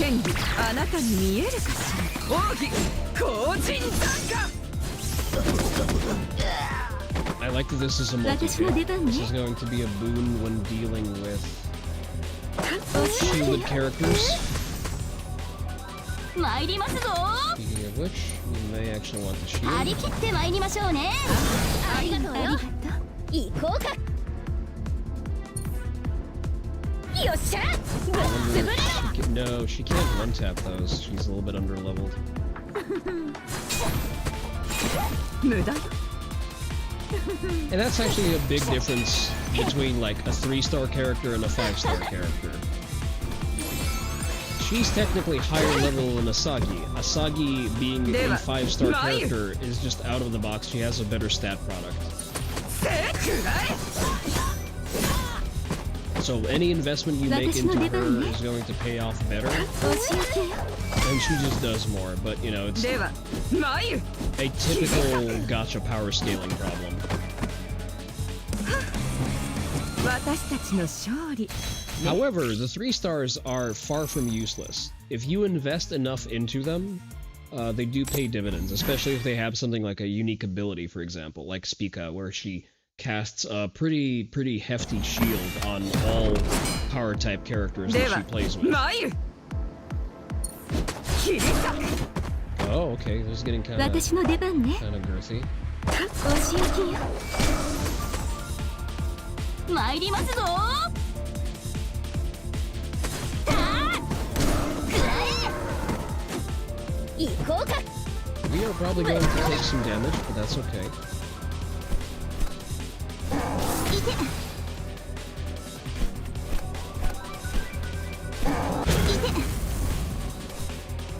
てでは参る You do pretty good. Just baseline DPS. 私の出番ねお仕置きよいて参りますぞ We may need to heal out of turn on the second round, just to... Yeah, that's not great. では参る Let's do you.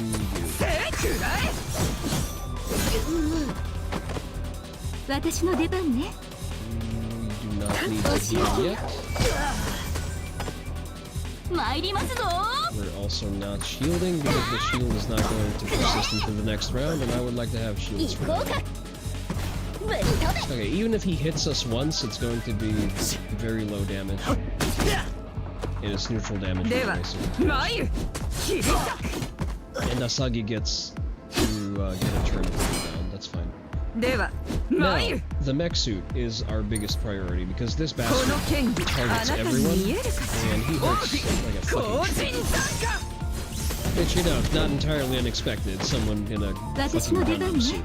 Next priority is going to be the landmine,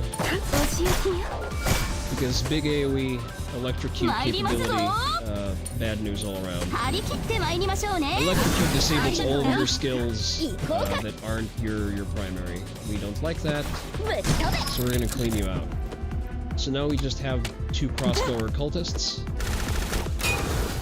Problem with them is they do, you know, target all. The upside is they don't do a lot. So we can just clean them out. 私の出番ねお仕置きよ自慢ではないけれどこれくらいは Now, why do we do the special ops, you may ask? Let me show you. 2 reasons, really. One of them is overall progression. Let me pull back. So this is your overall progression. The total number of stars that you collect in type-specific missions contributes to this bar. As the bar fills, you can't see it behind me, but basically it gives you gems at 84, 3 recruitment passes at 168, 500 gems at 252, 5 recruitment passes at 336, and a premium recruitment pass at 420. Possibly more after that. Then there's also this little button that's called Trait Research, which enables you to buff attack, defense, and HP across the board on a specific trait of character. So for example, if we grind a little bit more, we're going to have resources to just buff the trait, buff attack on all Jupiter attribute characters across the board. It's going to be a global buff that's going to be applied to everyone, so that's why we're going to play one more here. We're going to stay on the same team composition.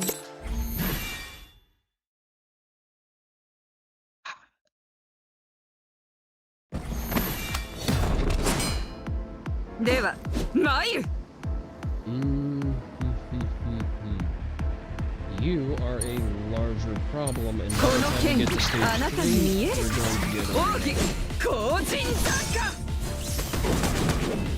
focus on killing you. Focus on killing you.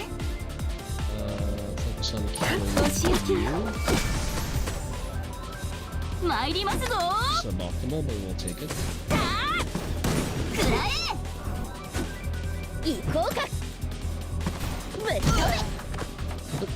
The reason I attacked the Inquisitor is because AoE attack. The reason I attacked one of the knights there as a priority is because he has a joint attack with any units on the map. So when he attacks, a shielded knight will attack with him, effectively gaining an extra turn. And extra turns are for us, not for you.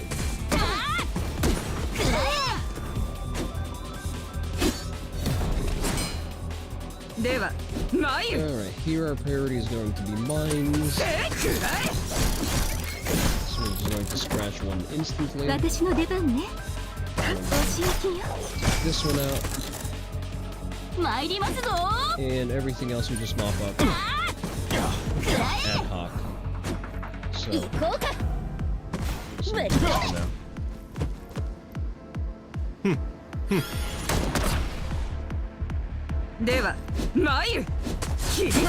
we collect a cooldown reduction.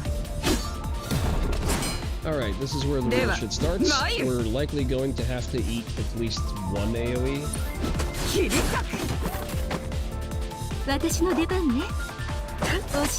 We're going to soften the blow as much as possible, but so far it's looking like we're going to get the business.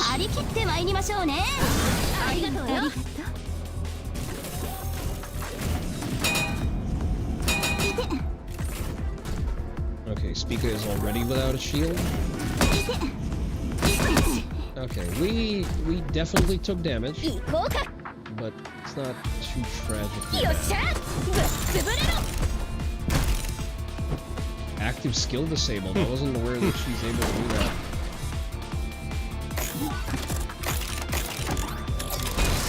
Okay, that's good. We've denied him an AoE attack.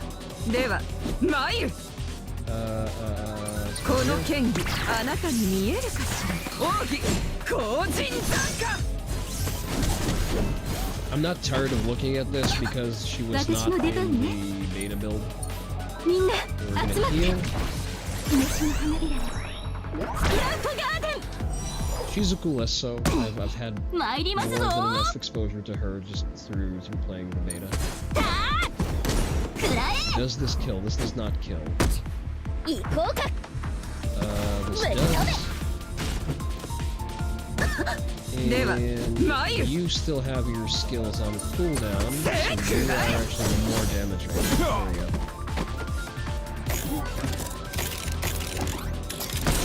Alright, that thing can only headbutt. Boom! 3 stars. Nice.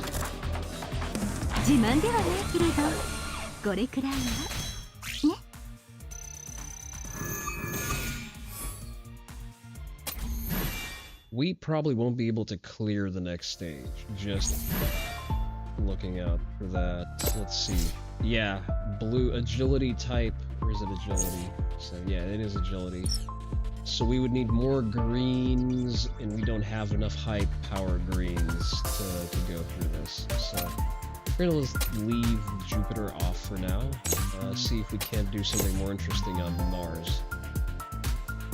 Because Mars actually contains a lot of good, powerful characters, which we have.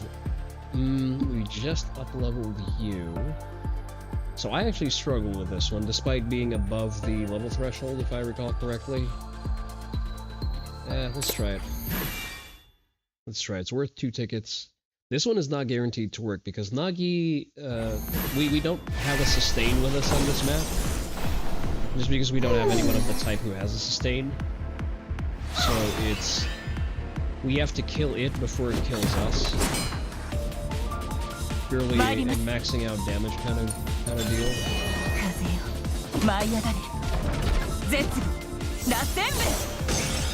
And like the first bad fit here is that Nagi's primary, Nagi's EX attack is better suited for clearing rooms.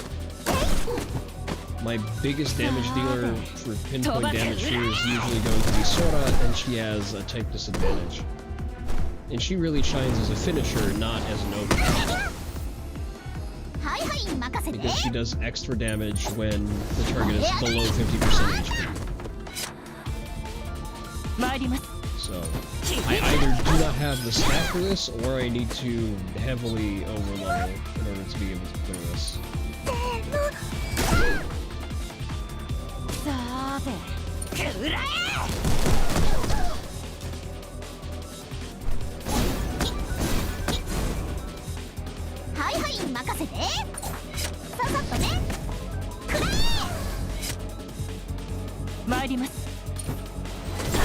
Okay, we're at 55%, but she still has the capability of... She's going to one-tap most of my team on the next turn. That's the main problem of dealing with her. Mizuki is putting up good numbers, but... Yeah, it's that one.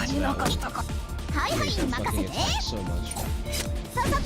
Has a random chance to just, you know, sudden death below a certain HP threshold.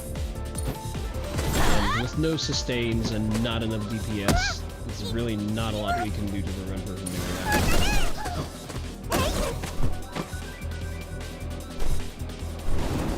And it's another AoE. See what I mean? And we're down to just Nagi, who just does not have the DPS to deal with her. Alright, yeah, this is flush. So, this is a work in progress, despite being pretty far up in late game. This is one that we're still working on. Let's see if we can have better luck on Saturn, actually. We have a boss level not fully cleared. Who do we have to deploy on Saturn, though? That's the real question. Oh, we have Emily now. We have Emily now, who is actually pretty good. She should be pretty good as a sustain character. Let's try this, I guess. Huh, interesting. Let's see. So here we have an intersection of sustain characters and support characters.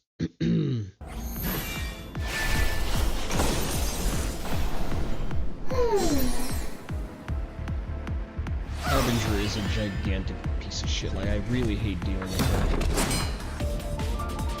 Okay. So, we are going to, out of the box, we're buffing defense on Emily, just because she has nothing going for her.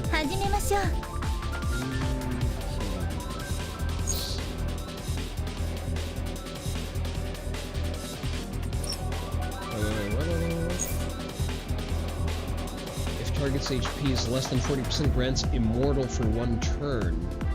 Ah, I did not catch that one. Okay. So we have heal over time for everyone. We're not going to need this on this turn, so we just go basic. Okay, her damage output is going to be pitiful because of everything. That's not what she's supposed to do anyway. Mikoto is probably my favorite design visuals wise. Like, her abilities are meh, but she does look nice. Not yet, we're gonna eat some damage. Go forward with that.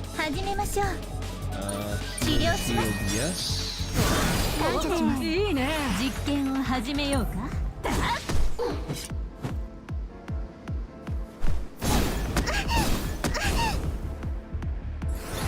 Check which one of those.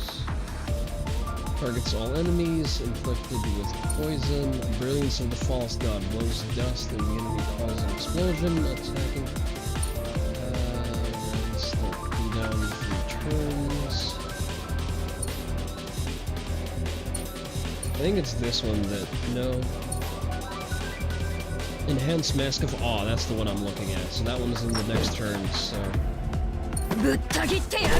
We're going to shield up right now because it's a single hit attack, meaning that it cannot go through our shields. And it can do all of the damage, but it's not going to inflict any. We're going to save the ultimate for now. We don't need that yet.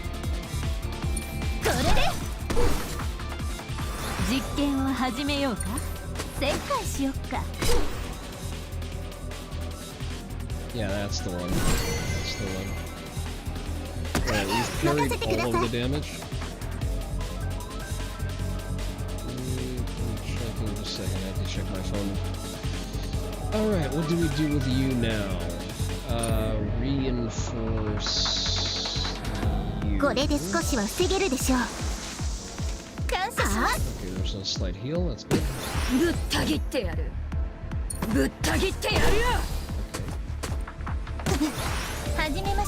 Yeah, the poison is not nice to deal with.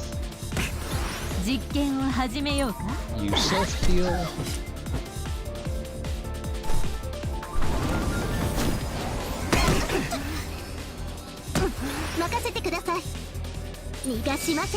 The exploding dust is being a multi-hit is just such a pain in the ass. Let's give you immortal for one turn.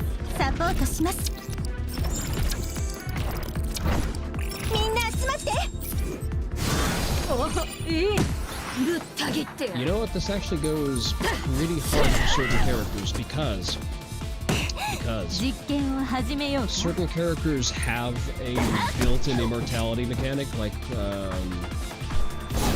Murasaki, for example. When her HP ticks down to 0, she gets 1 HP of heal and a turn of invulnerability. And you can technically, if you pair her up with Emily, you could extend that further. Possibly even past its cooldown, having an unkillable character as a result.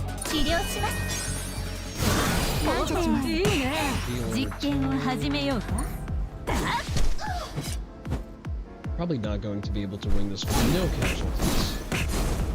Depending on the... No, get the fuck out. No, that's just unfair.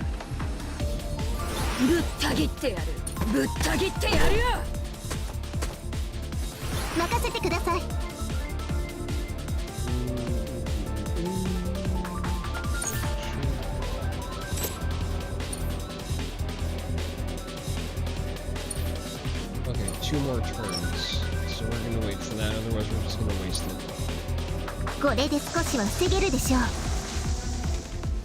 We might actually eat shit, because Emily is not really helpful in terms of just pure damage output. Even the monsters are stacked? Yeah. You can definitely see a certain design language to this game. Okay. Yamato is down.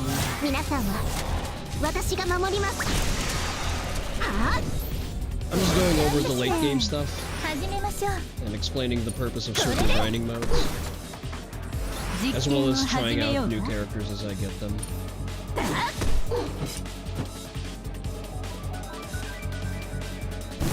Okay, we're shielded up, so we don't mind.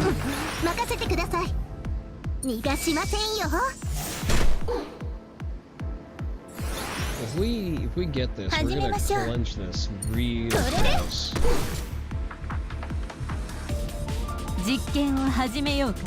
She's like one good attack away from just flattening me.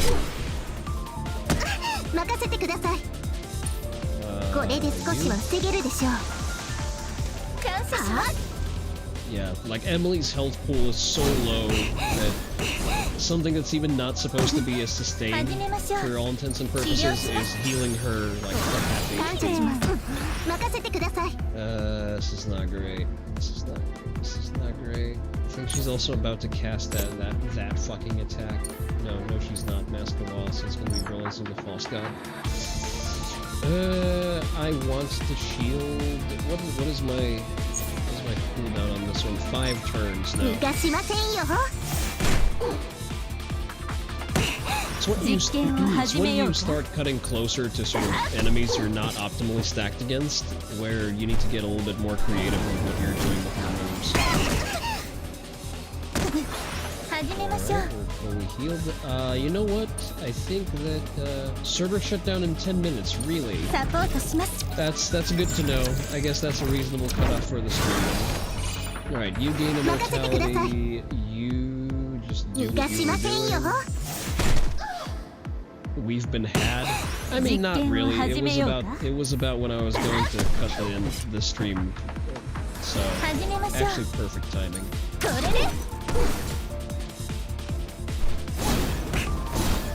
Oh, you bitch. Oh, you bitch. Damage.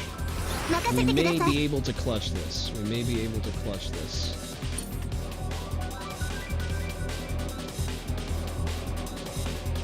I may have just fumbled. It was a question of who to heal? Oh, it was... Okay, never mind. I was correct. I did the correct thing. I did the correct thing because we're going to heal over time. Hate to eliminate, but goddamn, there isn't a better way to vibe out in full auto. What do you mean? Can you, like, full auto as in machine gun full auto? There isn't a better way to vibe out. I mean, the next best thing to it is forced reset, and if you're looking to forced reset whatever platform you're running, you can use code Kuromaru at checkout at AS Design for 10% off. Thank you for stacking that plug, Notary. Much appreciated. Remember, it's not a machine gun, so the feds can't do shit to you. Wait, why are you up to 30%? You were just about to die.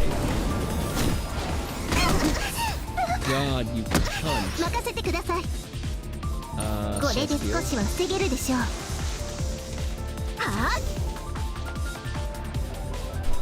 Why doesn't fire work perfectly against Titmoth? Fire does kind of work. Just that the elemental chart here is a little bit different. And Emily is like severely underleveled too. Alright, this is a flush. Yeah, Emily is a little bit underleveled for this, sadly. What else? Moths are flammable, your brain accepts not the silliness. So, I'm sorry, you're looking for this is not technically a moth, it is a harbinger of the false god. It's a very odd thing to nitpick. Alright, let me quickly hit my cooldowns. See, that's the thing that, for example, I think Arknights does better, where your cooldowns aren't just buttons on the UI. They're actual structures that you build in place and you have some agency, as opposed to it just being a menu. I think Arknight just does that better. I hate to acknowledge that, even though I am like a very consistent, Oh, someone already joined. Ton, rank 50. Hello, sir.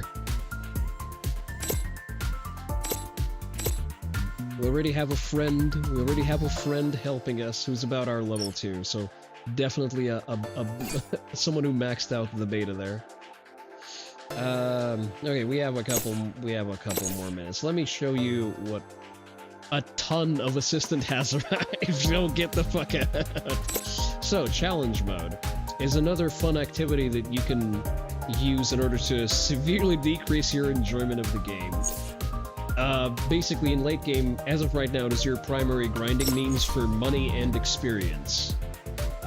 So what you will do is, the way I do it, I use Togekinki. He is the boss of the second chapter.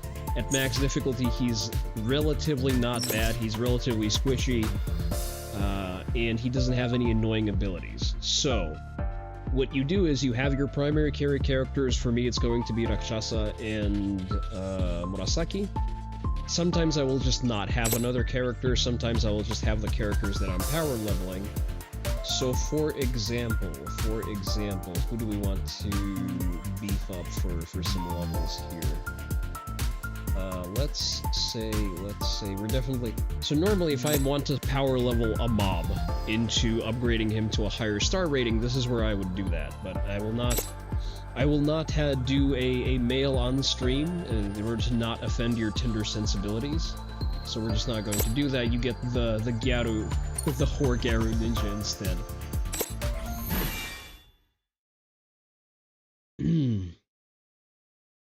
And so normally I would just set my phone down to run this on full auto, just because I need a lot of reps, because I need a lot of XP, but we can run this largely manually. Manual has its downsides of requiring your active attention. On the other hand, you're a little bit more efficient with what you're doing, and you get to enjoy the views.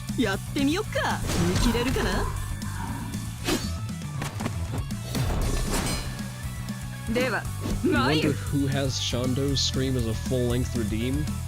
And it better be fucking expensive.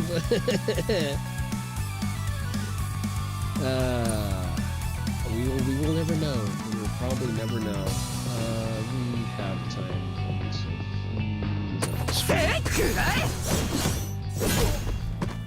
Asagi seems to be very fun to run, very good damage output, especially since you can get her speed disgustingly high and it scales her damage output.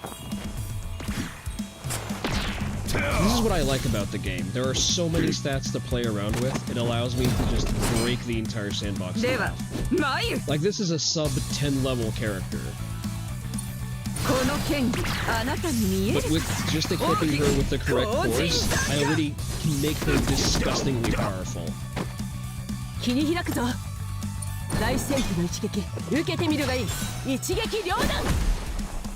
Now after I power level her, she's going to be even more broken.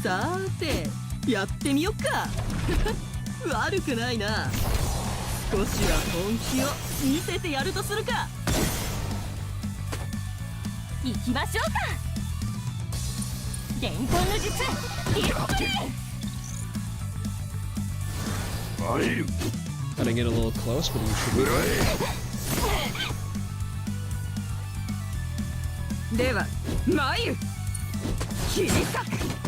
just in terms of raw damage output, like she's putting up almost 10k in damage while being sub level 10.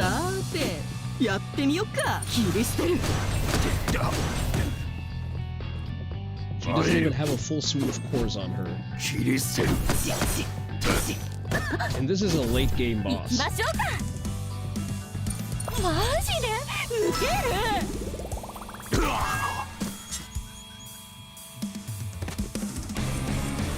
Yay! Peace, peace! Yeah. Kaori is great. Damn, this is fun. I know that Rinko is also part of the roster now. So yeah, this is Taimanin squad. Make sure to squad up with me, Kuromaru Onii-san. I'm probably gonna make a dedicated channel in the Discord, I guess. But tag is Kuro. The clan is called Oni Dojo.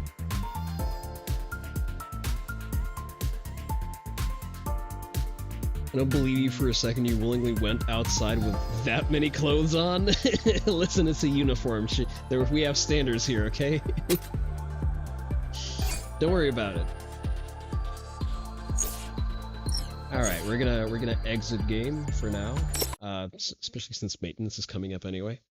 So this is Taimanin Squad. Very fun game to play. Like, unironically, I'm not blowing smoke up your ass. Like, I get nothing off of you. Well, I get something off of you joining my my clan, but I can populate it just fine. I'm just doing that literally for the love of the game and for no reason other than that. And you know what? It's less janky than Action Taimanin. As much as I like Action Taimanin for the vibes and for the important groundwork that it's set, it's just a better gaming experience. It's better optimized. The character designs are improved compared to the previous game. Just overall a better and higher quality experience. But with that, here's your discount code for check media share before the stream is shut down. Okay.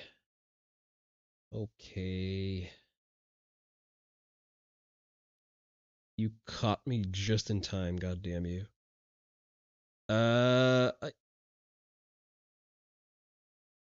Okay, DMCA warning on sound. Well, that's nice. What is this? This is X. Okay, just because. Let me stage this correctly. Oh, I see where this is going. I see where this is going. Do not dare recite old magic to me. I was there when it was written. All right, let's see this. I said no sound. Okay. Oh, that's okay. Yeah, you see, I don't find that funny, but you know, whatever floats your boat, man. That's someone with a congenital injury. Yeah, she's making the most of her life. Like, I don't know. I find that hard. I find it very difficult to laugh at that. Like, midgets absolutely mogging female powerlifters. No, that's hilarious. No, that's just yucky.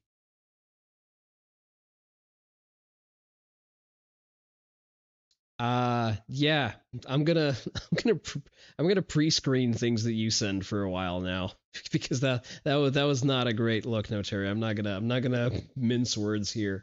That's not no. That's no gold star for you. Sorry. Yeah. So I guess there's that. Let's see who we are rating though. You know what? You know what? Fellow Azur Lane sufferers are are online, and I don't really see a more deserving target for for a raid right now. So I guess you've enjoyed one flavor of jiggling tits and ass. You get to enjoy another one. It's one of the no strudel available. I don't know what you're referring to as strudel, but okay. Lena 55 is going to be our raid target. Behave yourselves. Oh, a compromised of oh, okay. Quiet you. All right, Oni Dojo raid is going to be your raid message.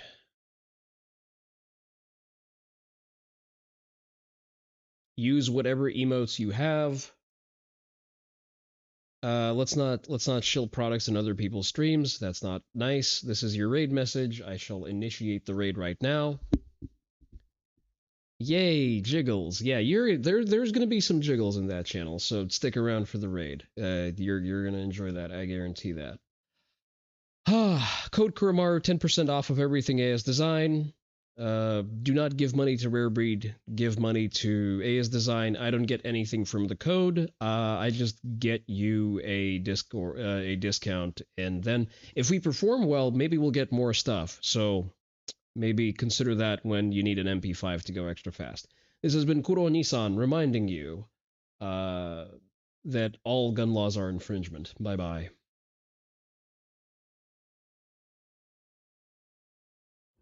Damn, I still don't have enough money. Oh, I was supposed to check the handbook.